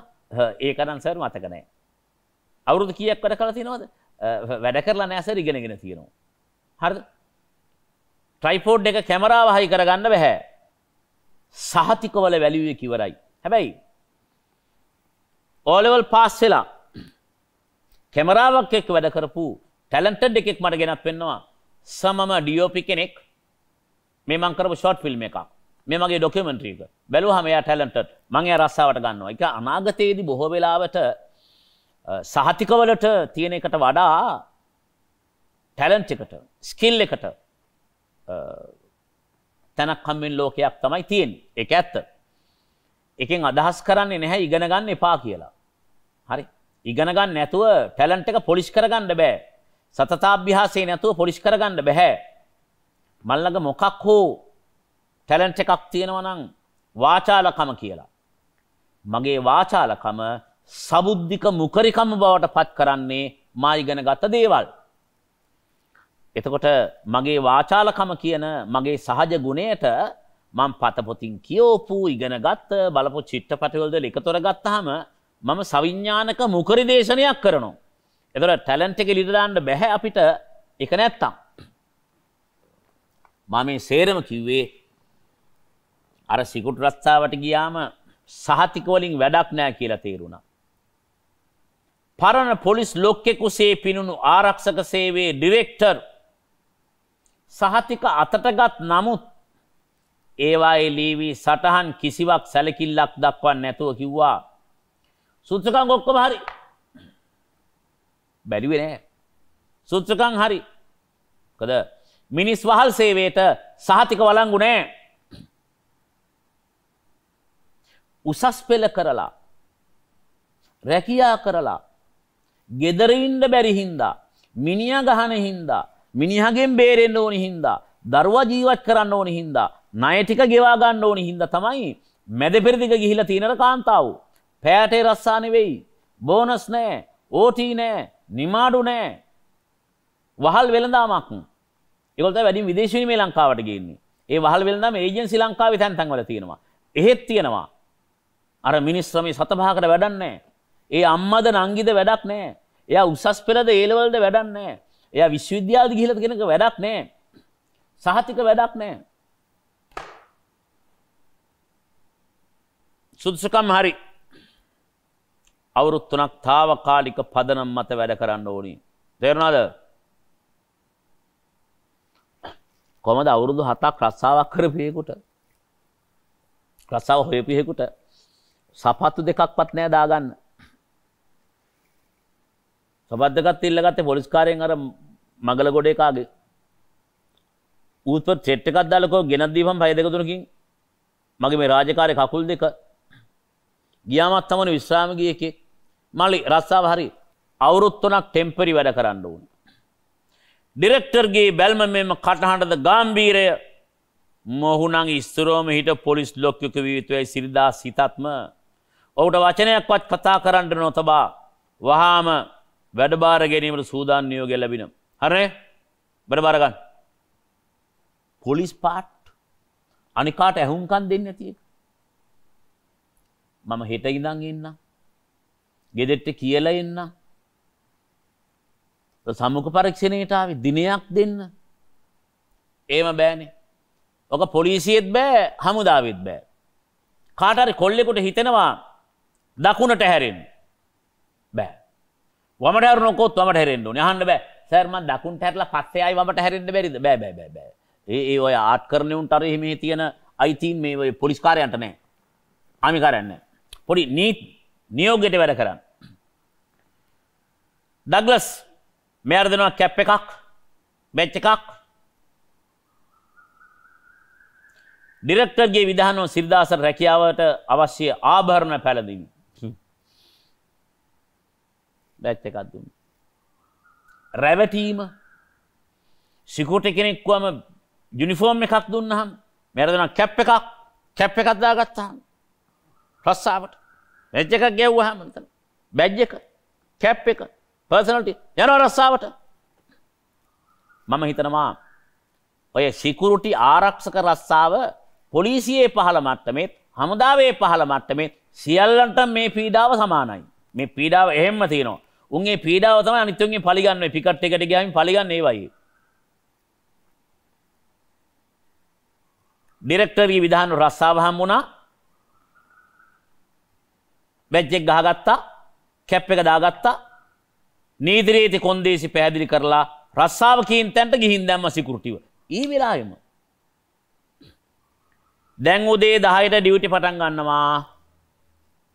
උදේ 10යි වෙලාව ඩියුටි පටන් ගන්නවා. රෑ 10ට ඔෆ්. උදේ 10යි රෑ 10යි පැය 12යි ඩියුටි. of තේරුණාද? පැය 4කට ඕවර් ටයිම් ගෙවනවා. තමන් රාජකාරියට යන තැන හැම දෙයකටම තමන් වග කියන්න ඕන. හරිද? අවංක රාජකාරී කළොත් ඉක්මනින් පඩි වැඩි වෙනවා. දැන් කියන්න ඕනි yes sir respect අති විශිෂ්ටයි සර් කෑම.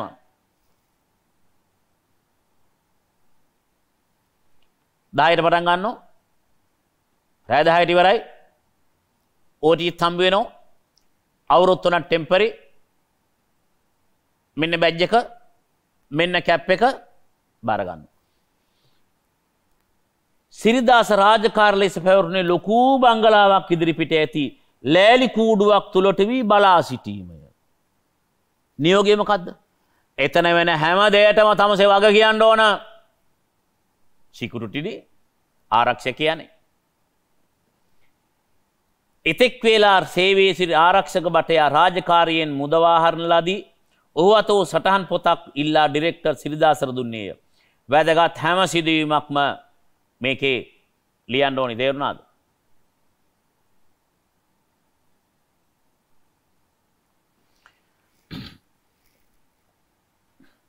ඔබ මේ වාගේ කෙටි කතාවක් තියෙනවා කියවන්න. මේ වාගේ සිකියුරිටි කොල්ලෙක් ගැන කැම්පස් එකේ හිටපු ලියනගේ අමරකීර්තිගේ අර මීරි සියුන්නාද කියන කෙටි කතා පොතේ තියෙනවා. ඌ සිකියුරිටි කෙනෙක් කියලා අර විශ්වවිද්‍යාලයේ ආචාර්යවරයෙක්ගේ ගෙදරකට ගිහිල්ලා විසංයෝජනය කියන දේවල් මාරු කරලා. පොලිස් නිලධාරියෙකුට තම රාජකාරියෙන් ලැබුණු දායාදයක් වන වෘක බැල්ම, උඩගු රෞද්‍ර කටහඬ, අසරණ තරුණකගේ ස්නායු ක්‍රියාකාරීත්වයේ ඇන හිටි විය හැකි බව සිරිදාසට ආසන අත්දැකීම ලැබින.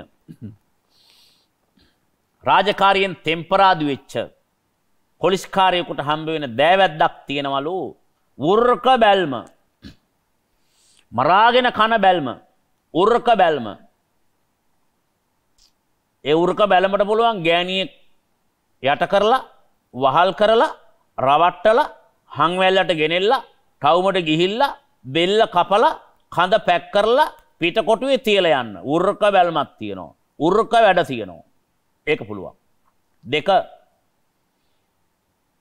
උඩඟු රෞද්‍ර කටහඬ.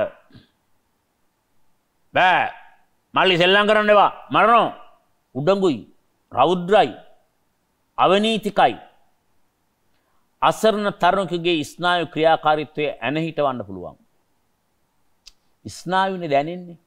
නාරයක් ගාන, ජීවිතයක් ගාන, හෘදයක් ගාන දැන් ස්නායු නවත්තන්න පුළුවන්. වෙනත් කිසි හදිසියකදී ළඟ ඇති පොලිසියට දුවන්නේ වම් පැත්තෙන්ද දකුණු පැත්තෙන්ද යන්නවත් නොදන්නා සිරිදාසට අනේ මෙතෙන්ට ගෙනත් දැම්මහම හදිසියක් වුණොත් සිකියුරිටිනේ පොලිසියට කියන්න ඕනේ. යන්නේ වම් පැත්තෙන්ද දකුණු පැත්තෙන්දවත් දන්නේ නැහැ. හරි අසරණ රස්සාවක්නේ. මට නම් ඇත්තටම සාමාන්‍ය පොලිස් නිලධාරියාත් යුද හමුදා නිලධාරියාත් මේ වගේම යන්නේ වමටද දකුණටද දන්නේ නැහැ. මං කැමති මේ වෙලාවේ මගේ එකට උදාහරණයක් කියන්න මගේ ජීවිත අත්දැකීමක් එක්ක. 30 අවුරුදු යුද්ධ කාලේ මම මාදිවෙල ගාවින් මාළඹේට දාලා මං ගම්පහ ක්ලාස් යනවා. පාර්ලිමේන්තුවේ මෙහා පැත්තේ ඔය දැන් අර මම්මාවත් ඇවිදින මාවත් හදලා තියෙන හරියේදී ඒ දවස්වල පාළුයි එතන කඩමණ්ඩිත් නැහැ වෙල්යාය. එතනින් දාලා පාර්ලිමේන්තුව ගාවින් දාලා අර පාලන්තුන ගාවින් දාලා ගම්පහට යන්න පුළුවන් මාළඹේ හරහා. මම ඔතෙන් තමයි යන්නේ නුගේගුණින් දාලා ඉවරලා. මම නැවැත්තුවා මගේ ජීප් එක නැවැත්තුවා තරුණ සොල්දාදුවෙක්. සන්නහා සන්නද්ධ සොල්දාදුවෙක්. සපත්තු දෙක යුනිෆෝම් එක කැලෑ ඇඳුම නැවැත්තුවා. මත්යක් කොයිද යන්නේ? මං කව ක්ලාස් යනවා. චෙක් කරන්න ඕන චෙක් කරා. මගේ වාහනේ තිබුණා ටෝවා ඇම්ප් එකක්.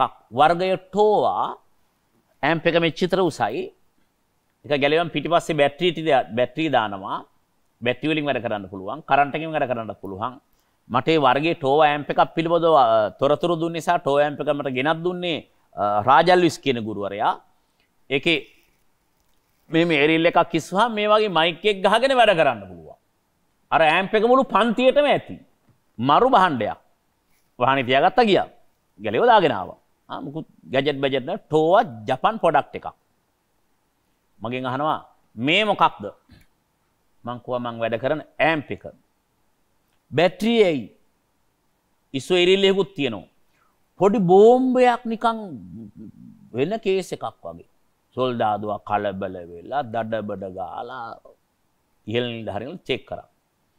එතෙන්ට ආපු අපි හිතමු යාගේ ඉහළ නිලධාරියෙක් ඉන්නවනේ අර සොල්දාදුවා බාරවෙක් කෙනෙක්.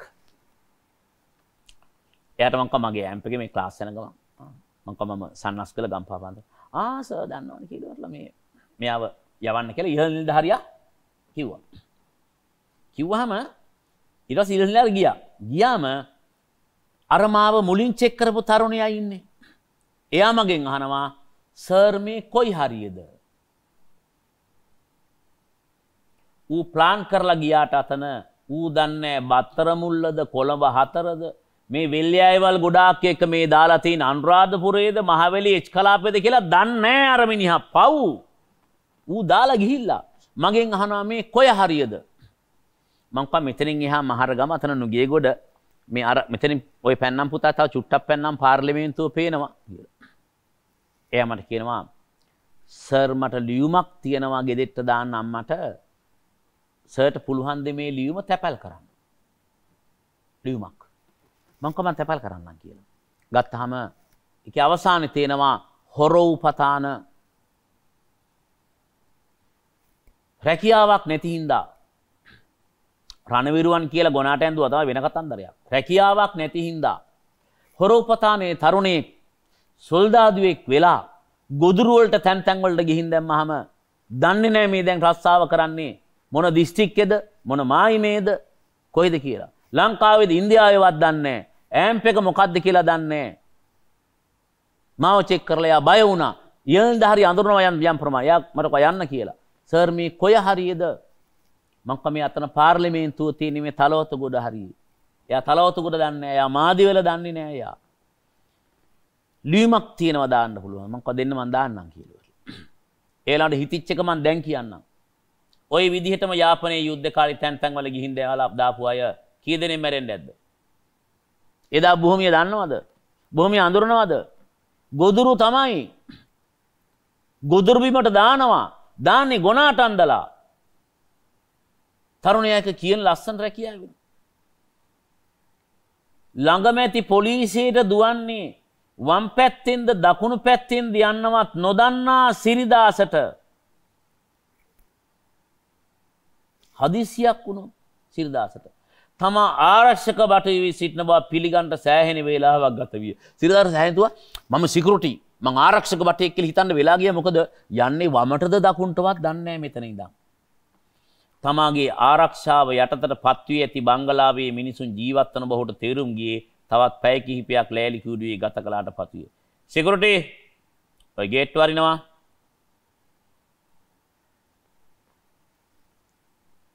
එතකොට තමයි දන්නේ අම්මට උඩු මේකේ මිනිස්සු ඉන්නවා කියලා. කොළඹ නගරයේ හෝ තැනක අන්තර්රස් මෙයාට ඉන්ටර්වයුව වෙන්නේ කුරුඳුවත්තේ. අර ගෙවල් ඇතුලේ මිනිස්සු ඉන්නවා කියලා නොදන්න අපේ රටේ අනිත් මිනිස්සු. එපාර්ට්මන්ට් එකක උඩ ජීවත් වෙන මිනිස්සුන්ගේ ජීවිතය ගැන නොදන්න අනිත් මිනිස්සු. කොළඹ නගරේ ගෙවල් ඇතුලේ ජීවත් වෙන මිනිස්සුන්ගේ ජීවිතයේ සංස්කෘතික ස්වභාවය ගැන දන්නේ නැති අනිත් මිනිස්සු. ගමේ ඉන්න මේ මිනිස්සුන්ගේ ජීවිතය ගැන දන්නේ නැති මේ කුඩා රටේ අනිත් මිනිස්සු. සිරිදාසට එකපාරම හිතුණා මේව රාලහාමිල මට මුණ ගැහිලා තියෙනවා. මේව සොල්දාදුන් මුණ ගැහිලා තියෙනවා. මේම ළමයි මුණ ගැහිලා තියෙනවා. එකපාරව සිරිදාස හිතුණා පොඩි ප්‍රශ්නයක්. අම්මට උඩු සපත්තු දෙක. අර යකා කිව්වනේ හොඳට හොඳයි. මලි රාජකාරී කකුල් දෙක දෙන්න වෙන්නේ දැන් රෑ 12න් පස්සේ. රෑ 10න් පස්සේ. කොහොමද යන්නේ? සපත්තු දෙක ආපසු බාර දීමට ලැබෙන්නේ රෑ දෙගොඩ හරියේ බහුට දැන් පැහැදිලිය. තමාට හදිසියේ රැකියාව ලැබුණු බව කී විට සපත්තු දෙක ආපසු දීමට පමා වීම ගැන මගලේ ගොඩ රාලහාමි උරන නෝනු ඇතයි සිතා සිරිදාස් අස්සසිල්ලක් උත්සාහ දරුවේය. ඒ සමගම ගැටලුවක් මතුවිය. හෙට වැඩට එන්නේ කාගේ සපත්තු දෙක දාගෙනද? රෑ 12ට හරි ගිහිල්ලා වැඳලා හරි දුන්නා කියමු. හෙට සපත්තු දෙකක් කොහෙන්ද? දවල් 2ට පමණ ලෑලි කුඩු අසලට පැමිණි මේ කාර කොළුවෙක් කිසිදු කසාබහක් නැතිව බත් පාර්සලයක් සහ වතුර ජෝගුවක් සිරිදාසට දාපසු ගියේය.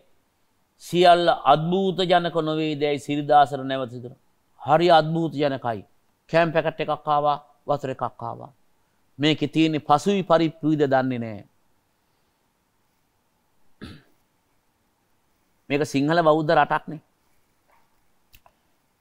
අපිට සිංහල බෞද්ධකමේ කියලා දෙනවා කෑම දෙන විදිහ. යනුවෙකුට දෙද්දි අග්‍ර කොටස දෙන්න. පන්සලට දෙන්නේ අග්‍ර කොටස. හොඳම කෙහෙල් ඇවරිය. පළදාවේ හොඳම ටික. හොඳම අඹ ගෙඩිය. විවගාවේ හොඳම ලියද්දි හාල් ටික. අලුත් සහල් මංගල්‍යය. අග්‍ර කොටස දෙන්න. ඒ බල්ලන්ට බලලුන්ට එහෙම හරි ආදරේනේ. දෙන්නේ අග්‍ර කොටසද? ඉඳුල් ටික දෙන්නේ කරපිංච ටිකයි රම්පි ටිකයි නැත කාලා දෙන්නේ. අපි බෞද්ධය වුණාට අපි අනුන්ට දෙන්නේ අග්‍ර කොටස නෙමෙයි. කාට හරි ඇඳුමක් ඕන වුණාම තමන් ළඟ තියෙන හොඳම ඇඳුම දෙනවා නම් ඒ දෙන්නේ අග්‍ර කොටස.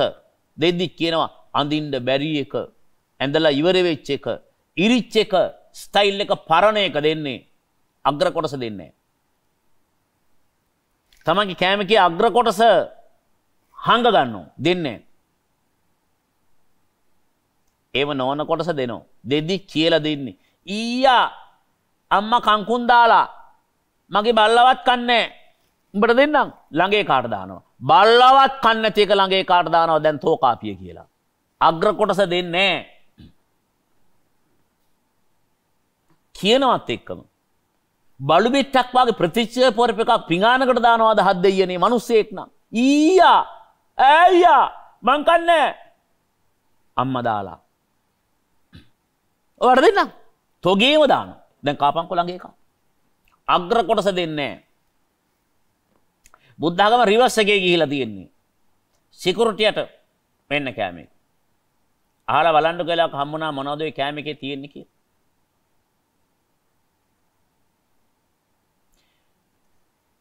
මේ පාළු බංගලාවේ ගේට්ටුව ළඟ පැය 12ක් ගත කිරීම ලේසු පහසු කාර්යයක් නොවනු ඇත. මලගොඩ සාලහාමිගේ සපත්තු දෙක ගැන හිත හිතා ඉන්න හින්දා තමයි මේ පැය 12 ගෙවන්නේ. මගුල එහෙම සිතුවිල්ලක්වත් තිබ්බේ නැත්නම් කොහොමද මේ රස්සාව කරන්නේ? මොනව කරන්නද? හරිය ලස්සනයි. සාහිත්‍යකාරෝ කියන්නේ මෙහෙම අයට. කෙටි කතා ලියන්නේ මෙහෙම. මේ කෙටි කතා මේවට පූර්වාදර්ශ. ඔන්න මම කෝට් කරලා පෙන්නනවා. අර දැන් නෝට් දානවා.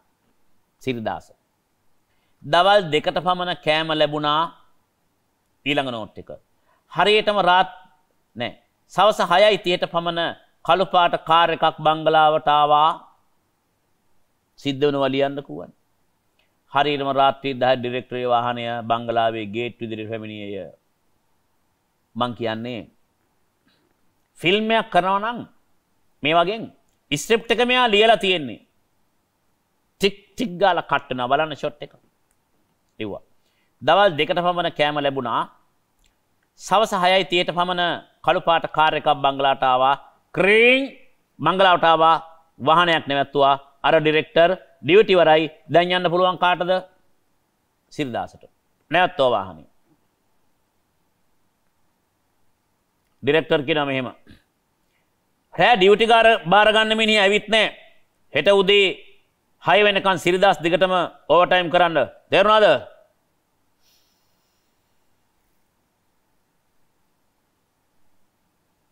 මං අහලා තියෙනවා දවස් 6ක් විතර යාපනයේ යුද්ධෙට ගිය සොල්දාදුවෝ කැලේ ඇතුළට ගියාම වැඩ කරාම අපිටත් ලස්සන්ට පේන යුනිෆෝම් එක තියෙන්නේ. ඕකේ අහලා බලන්නකෝ ෂූස් දෙකක් කොච්චර බරයිද කියලා. ඔය දාන් ඉන්නේ හෙල්මට් එකක් කොච්චර බරයිද කියලා අහන්නකෝ. මට කියලා තියෙනවා මගේ යාළුවෝ හෙල්මට් එක ගැලෙව්වහම මචං එකපාර පැනඩෝල් 6ක් විතර බොනවා. ඔළුවේ කැක්කුමට. එහෙම වෙලාවක් කොහමද රෑ 10 විතර ඇවිල්ලා කිව්වන් පස්සේ රෑ ඩියුටි බාර ගන්න මිනිහ අවිල්ලා නැහැ. හෙට උදේ 6 වෙනකම් වැඩ. සිරිදාස කියනවා සර් මං අද කොහොම හරි යන්න ඕන. අර යකා මරයි මාව. මං කොහොම හරි යන්න ඕන. තමා ලොකු උගුලක සිරවී සිටින බවක් සිරිදාසට දැනේ. හෙට උදේ 6 වන තෙක් මෙයින් ගැලවී යන්නට නොහැක. 6 අවුරුද්දක් ජීවිතයේ අමිහිරි අත්දැකීම් සම්භාරයක් විඳ දරාගත් ඔහුට මේ පාළු බංගලාව ඉදිරිපිට හෙට පහන් වනතුරු ගත කරන්නට සිදුවීම ඉවසන්නට පුළුවන්. එහෙත් මගලෙගොඩ රාලහාමිගේ සපත්තු දෙක ආපසු බාර දීම තවත් පැය 8කින් පමා වීම නිසා නිර්මාණය වන බියකරු අත්දැකීමට මුහුණ දෙන්නේ කෙසේද? මගලෙගොඩ රාලහාමි හොඳට හොඳ නරකට නරක ස්ට්‍රේට් ෆෝවර්ඩ් පොලිස් රාලහාමි කෙනෙකි. එකෙක් විස්ට්‍රාව එකෙක්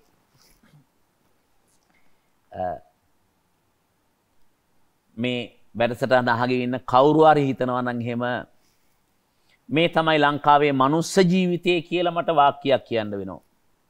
මේ තමයි ලංකාවේ පීඩිත කොල්ලන්ගේ ජීවිතය කියලා මට වාක්‍යයක් කියන්න වෙනවා. ජෙන්ඩර් කොලිටි එක අතහැරියා මේ තමයි ගෑනුන්ගේ ජීවිතය කියලා මට කියන්න වෙනවා. මේ වාගේ දහස් ගාණක් යුන් ගාමන්ට් වල වැඩ කරනවා. මේ වාගේ සිකුච්චි කරන කාන්තාවොත් ඉන්නවා. මේක ජෙන්ඩර් ප්‍රශ්නයක් නෙවෙයි. පීඩනේ එන්නේ පිරිමින්ට විතරක් නෙවෙයි. පීඩනේ එන්නේ ගෑනුන්ට විතරක් නෙවෙයි. පීඩනේ එන්නේ පන්තියකට. පීඩනේ එන්නේ වරප්‍රසාද අහිමි අයට. අර මෙයා මුලින් කියන්නේ නෑදෑයෝ නැති අයට. බණ්ඩාරනායක පරම්පරාවේ නෑදෑයෝ නැති අයට. සේනානායක පරම්පරාවේ නෑදෑයෝ නැති අයට. සේනානායක පරම්පරාවේ නෑදෑයෝ හිටියනම් 180ගේ පිටින් වැටලා මැරුණත් පුතාගේ පුතා පිම්පියා වුණත් ඌටත් මන්ත්‍රීකමක් තියෙනවා. ඒකයි මේ රට. රාජපක්ෂ කෙනෙක් නම් පොලිස් කාර්යයක් ඔබේ ඩෙන්ටිටි කාඩ් එක බලද්දී රාජපක්ෂ කියලා දැක්කහම පොලිස් කාර්යයක් තිගැස්සෙන්න පුළුවන්. සිරිදාස කිව්වනේ එහෙම එකෙක්වත් අඳුරන්නේ නැහැ නේ. ඒක නෑදෑයෙන්නේ නැහැ නේ. මොකෙක්වත් නැහැ. අම්මා තාත්තා කියලා හිටියා. ඌ කරුමේ කියලා හිතන්නේ. කණ්ඩ දෙයක්වත් කාලා කන්නේ නෙමෙයි. මොකද කරන්නේ ප්‍රශ්නෙට. සුරාමතින් රතු ඌ දැස් කරකෝමින් මංගලගොඩ රාලහාමි තමාබිය සිටින් ආසේ සිරිදාසට පෙනෙයි. ඔලිවේ ඇති කැප් එකත් පපුවේ ඇති බැච් එකත් ගලවා කානුවට වීසි කර දමා ගෙදර දුවන්න සිරිදාසට සිටෙයි. ඒත් ඒ නියම වශයෙන් තමාගේ පිටිපසින් බැටන් පොළු පන්නවා ගැනීමක් වන බව මනාවට වැටහි. ඩිරෙක්ටර්ද පොලිස් කාර්යයන්ගේ ලොක්කෙකි. මුන් දෙන්න පොලිස් අවතාර. තමා මේ කොටු වී සිටින්නේ කිසිම පැත්තකට ගැලීමක් නැති මහා උගලක නොවේ දැයි සිටින විට අලුත් ආරක්ෂක බටයාගේ දැස් වලට කඳුළු උනන්නට විය. තනියෙන් ඇඬුන මිනිහෙකුට. කෙටි කතාව කියන ඔබට මේ මොකද? අවුනේ. හරි. තව විනාඩි 30ක් තියෙනවා කියලා මට සංඥාවක් දෙනවා රෑ 11 වෙන්න. අපි එතනින් එහාට යමු. මේකේ හරියටම කියන්නේ ඊළඟ රාත්‍රිය ගැන. පොලිස් කාර්යයන්ගේ අවතාර දෙකක්. මිනිස්සුෝ නම් ගණදුනුව බෙදාගත්ත කිනේ. මේ අවතාරත් එක්ක දුවන්න හිතනවා. පිටිපස්සෙන් එලවනවා කියලා හිතනවා. එලවන්නේ මලලගොල්ල කියලා හිතනවා. නෑ තවත් පොලිස් කාර්යයක් ඉන්නවා ඩිරෙක්ටර් කෙනෙක් එයා කියලා හිතනවා. මහ උගුලක්. රාත්‍රියේ 11ට පමණ බංගලාවේ ලයිට් නිවි ගිය නමුත් ඒ ගැන සටහනක් සිරිදාස අතින් නොලිය වුණේ ඔහු අගමුල බේරාගත නොහැකි සිටිවිලි අවුලක පැටලී සිටින බැවිනි. ලෑලි කූඩුව ඇතුලේ සවිකර ඇති විදුලි බුබුලු වටා පොරකමින් කැරකෙන කුඩා මැස්සන්ගෙන් එකෙක් දෙන්නෙක් සිරිදාසගේ හිස්වැම්මෙන් එතරින් සුදු කමිසයටත් වැටී දඟලති. දෙපා එකිනෙක ගැටනසේ ලංකොට දිගු කර පුටුවේ ඉදිරියට ඇදී වාඩි වී සිටින සිරිදාසගේ හිස දැන් බිමට නැඹුරු වීය. නිකට පපුවේ ඇතිල්ලෙමින් තිබේ. එක්කල දෙකකුල් අතර දෑත් රඳවාගෙන නිසලව සිටින ඔහුගේ පෙනුම දැන් ආරක්ෂක බටයෙකුට වඩා සිරකරුවෙකු සිහිපත් කරයි. පැය කීපයක් තිස්සේ සිතේ පැවති කැළඹිල්ල විසින් අප්‍රාණික කරන ලද ඔහු දැන් අඩ නින්දය ඔහුගේ සිතුවිලි දැන් අවතාර වෙස්ගෙන රඟයි.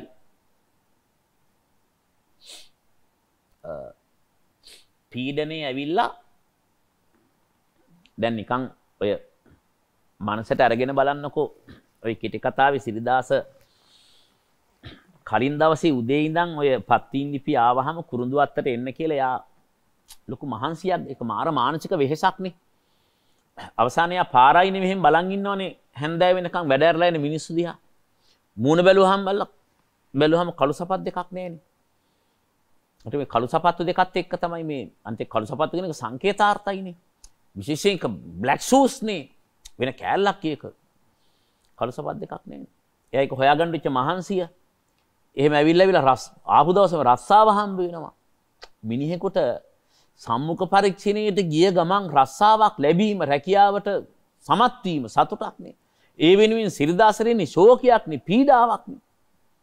රස්සාව හම්බ වෙනවා. තොප්පියක් දානවා. බැජ් එකක් ගහනවා. ගෙදරක් ගාවට ගිහින් දානවා. බල්ලෙකුට වගේ කෑම ටිකක් හම්බ වෙනවා. නොසැලකිල්ල මිනිස් ගෞරවය නැතිවීම ඒ කෑම කන්න පුළුවන්ද? මං කන්න පුළුවන්ද කියන්නේ කෑම ඇතුලේ තියෙන එක ගැන නෙවෙයි මම මේ කියන්නේ. මිනිස් ගෞරවය අහිමි වෙලා. නිලධාරියාවා උදේ වෙනකන් ඩියුටි ගෙදර ලයිට් ඕෆ් වුණා රෑ. මදුරෝ කනවා දෙපාරක් විතර එළෙව්වා. අත් දෙක තියාගත්තා කකුල් දෙක අස්සේ මෙහෙම. තියාගෙන ඔළුව බර කරගත්තම සිරිදාසට නිින්ද ගියා මේ. සිකියුරිටි හොඳටම නිදි දැන්. මිනිස්සෙගේ අවම ඕනෑකම් නිින්ද ආහාර අවම ඕනෑකම්. කෙටි කතාකාරයක් කියනවා දැන් මෙතන පේන්නේ සිකියුරිටි කෙනෙක් නෙවෙයිලු හිරකාරයෙක් ඉන්නවා. තොප්පියට හිර වෙච්ච හිරකාරයෝ තොප්පි දාන් ඉන්න හැම එකෙක්ම තොප්පියක් අස්සේ හිරකාරයෙක්. මොන නිලේ හිටියත් තොප්පියක් අස්සේ හිරකාරයෙක්. ඔය යුනිෆෝම් එකක් අඳින හැම එකෙක්ම ඔය යුනිෆෝම් එක අස්සේ හිරකාරයෙක්. පොලිස් යුනිෆෝම් එක, ආර්මි යුනිෆෝම් එක, නේවි යුනිෆෝම් එක, සිකියුරිටි යුනිෆෝම් එක, භික්ෂුවකගේ යුනිෆෝම් එක, ෆාදර් කෙනෙක්ගේ යුනිෆෝම් එක. යුනිෆෝම් එකක් ඇඳ ගමන් යුනිෆෝම් එකේ හිරකාරයෙක් බවට පත් වෙනවා. ඉස්කෝල යුනිෆෝම් එකත් ඒකට අයිති. සිරිදාස හිරකාරයෙක් වගේ ඉන්නවා.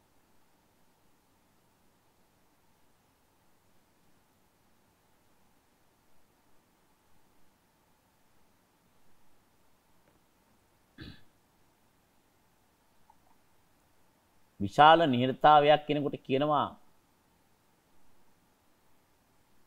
විශාල විවසනයකට ළඟයිද දන්නේ නැහැ. සිරිදාස වාගේ අයට නින්දේ සැප නින්දේ වෙනස හොයන්න බෑ. වැඩට යන මිනිස්සු දැකලා ඇති කෝච්චියේ නිදා ගන්නවා. හිටගෙන නින්ද යනවා. බස් එකේ නිදා ගන්නවා. අම්මලා වැඩට ගිහිල්ලා එනකොට ටියුෂන් පන්තියේ දුවත් ගත්තම් පොඩි එකක් ගත්තම් එහෙන් එල්ලගෙන මෙහෙන් එල්ලගෙන සාරිය වැටිලා හැට්ටේ ගැලවිලා මෙහෙන් දාඩිය මූණ එල්ලිලා කොණ්ඩේ ඇද වෙලා කොණ්ඩ කූරු එහෙමේ ගිහිල්ලා එහෙම ගෑනුන්ටත් හේතු වෙන පිරිමි මේ රටේ ඉන්නවා සත්තු. මිනිස් ජීවිතවල වටිනාකම බිඳුවයි. උන් යන්ත්‍ර සූත්‍ර වගේ අවම නින්දක් යන්තන් රෑ නිදා ගන්නකොට මේකේ සවුන්ඩ්ස් බලන්න විෂුවල් ට්‍රීට්මන්ට් එක කියලා අපි කියන්නේ. අපිට චිත්ත රූප මවා ගන්න පුළුවන් ගැතින්. මහානක් නගින් පොලිස් වෑන් එකක් ආවා. සිරිදාසගේ මිදුලේ නැමැත්තුවා. දොරපළ විවෘත වුණා. පොලිස් නිලධාරීන් කීප දෙනෙක් බැස්සා. සිරිදාසගේ පස්සෙන් එලවගෙන ආවා. ඉදිරියෙන් එන්නේ ඇස්ගිරි රතු කරගත් මගලෙගොඩ රාලහාමි ගැලවි සිරිදාස දිව්වා. ව්‍යර්ථය අසාර්ථකයි.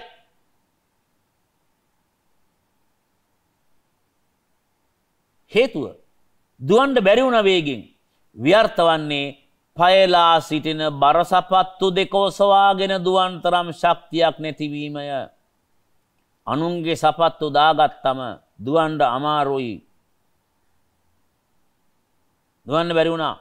මගලගොඩ රාලහාමි සිරිදාසගේ බොටුවෙන් අල්ලා ගන්නවත් සමගම අසරණ ආරක්ෂක වටයා තිගැස්සී අවදි විය. එකපාරම හැරුණා. පට්ට අසරණයි. තමා ඉදිරියේ සිටින ඩිරෙක්ටර් දුටුවිස අවතාරය ආවා. යන්තම් නිදාගෙන ඉද්දි හීනයක් දැක්කා. යටිහිත විඥාණය සිහින විග්‍රහ කරගන්න, පේන හීන විග්‍රහ කරගන්න ලග්නේ බලන්න ඕනේ නැහැ. හීන විග්‍රහ කරගන්න ජෝත්සකාරයෙක් ගාවට යන්න ඕනේ නැහැ. හිතා හිටියා. ඒක හීනෙන් දැක්කා. සිරිදාස බය වුණා. ඇහැරුණා. ඇහැරෙද්දි ඩිරෙක්ටර් එතන.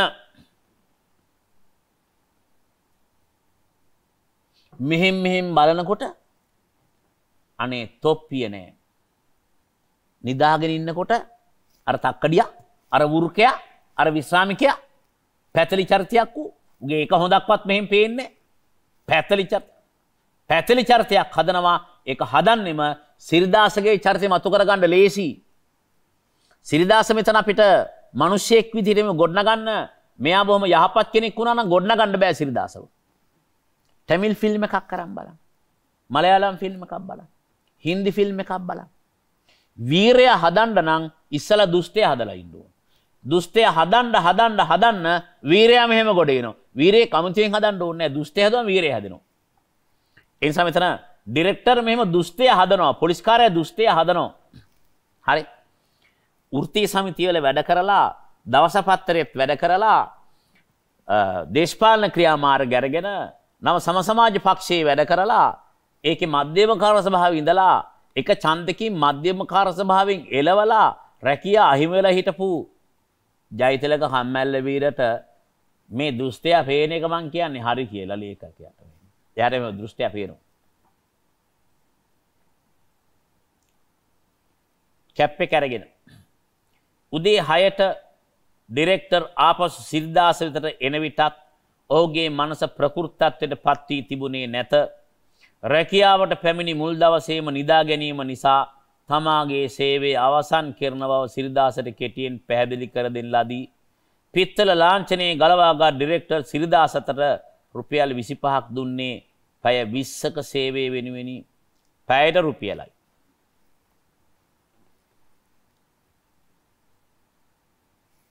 තවදුරටත් රස්සාව කරන්න ඕන නම් සිරිදාසට විනයගරුක ළමයෙක් කියන චරිත සහතිකින් ඇති වැඩක් නැහැ. හාමුදුරුවෝ දුන්න චරිත සහතිකින් ඇති වැඩක් නැහැ. ග්‍රාම සේවක පෝරමයෙන් වැඩක් නැහැ. සිරිදාස ට්‍රේන් කරලා ඉන්න ඕනි. රැට ඇහැරලා ඉන්න, මధుරෝ කද්ද ඉවසන්න, කුසගින්න ඉවසන්න, කළු සපත්තුවෙන් පෑගෙන්නේ කිවසගෙන ඉන්න. පුදුම දේ කියන්නේ ඉවසීම ක්‍රෝධයක් බවට පත් වෙන්න පුළුවන්. සිරිදාසලා තින් මේක වෙන්නේ නැත්තේ. සිරිදාසලා කරන්නේ මේක කර්මයේ වශයෙන් Tamanට ගන්න. මගේ කර්ම.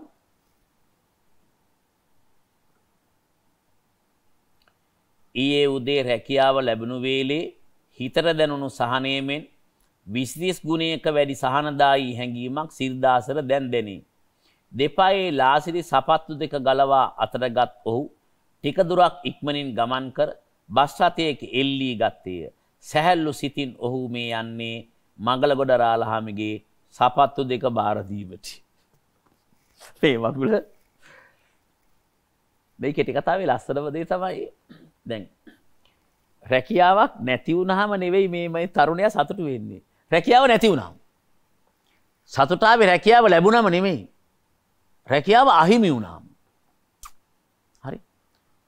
සමහරුන් ඉන්න පුළුවන් මම නිකන් හිතනවා කම්මැල්ල වීර කියන ලේඛකයාට අර දවස පත්‍රයේ වැඩ කළ රැකියාව අහිමි වුණාම ඔහු ලේඛකෙක් වෙන ඊට පස්සේ නෙවෙයි ඔහු ඊට කලින් මේ කලා කටයුතු වල වැඩ කරලා තියෙනවා.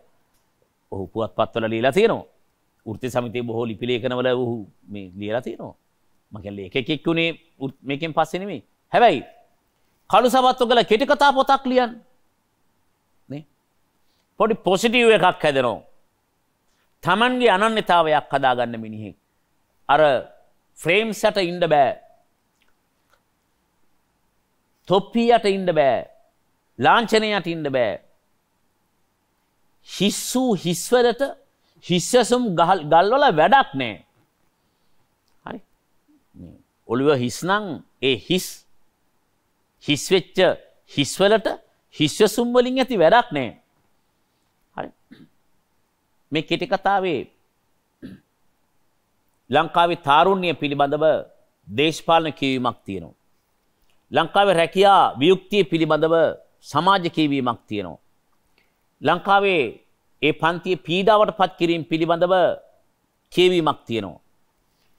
සිකියුරිටි කියන, සික්කා කියන, ටික්කා කියන අපකීර්තියට පත්වන බොහෝ වෙලාවට ආයතනික එළියෙන් ප්‍රහාරයක් ආවහම ප්‍රහාරයට ලක් වෙන්නේ සිකියුරිටිව. ලංකා විශ්වවිද්‍යාල මම ඔක දැකලා තියෙනවා, පිකට් වල දැකලා තියෙනවා. සිකියුරිටි හරි පව් වළක්වන්න බෑ. අර එහෙන් පොලිසිය ගහනවා ගාමන්ට් එකට ඇවිල්ලා. ගාමන්ට් එකේ මෙහෙන් තල්ලු කරනවා. සිකියුරිටිය දෙපැත්තෙන්ම තැලෙනවා. ඉතාම අසරණම මේ තරුණයන් ටිකක්, මිනිස්සු ටිකක්. නිමාඩු නැති මිනිස්සු, පොයට නිමාඩු නැති මිනිස්සු, පොයක් නැති මිනිස්සු. එලිමහනේ හඳපානේ රස්සාව කරාට ආලෝකයක් නැති මිනිස්සු. ලංකාවේ මිනිස් ජීවිත පිළිබඳව වෙනම කියවීමක් හදාගන්න පුළුවන්. මේක කියන්න ගියාම කම්මැල්ල වීරවාගේ ලේඛකයෙක් යොදාගත් භාෂා ඉදුම් ටික මම මුලින්ම කියන් ගියා. ලකුණු කරලා බලන්න. සංවිධානය කරද්දී අදහසෙන් පිටපණින් නැති හැටි. වැරද්ද නැහැ නේ. සිරිදාසර පෙම්වතියක් හිටියද?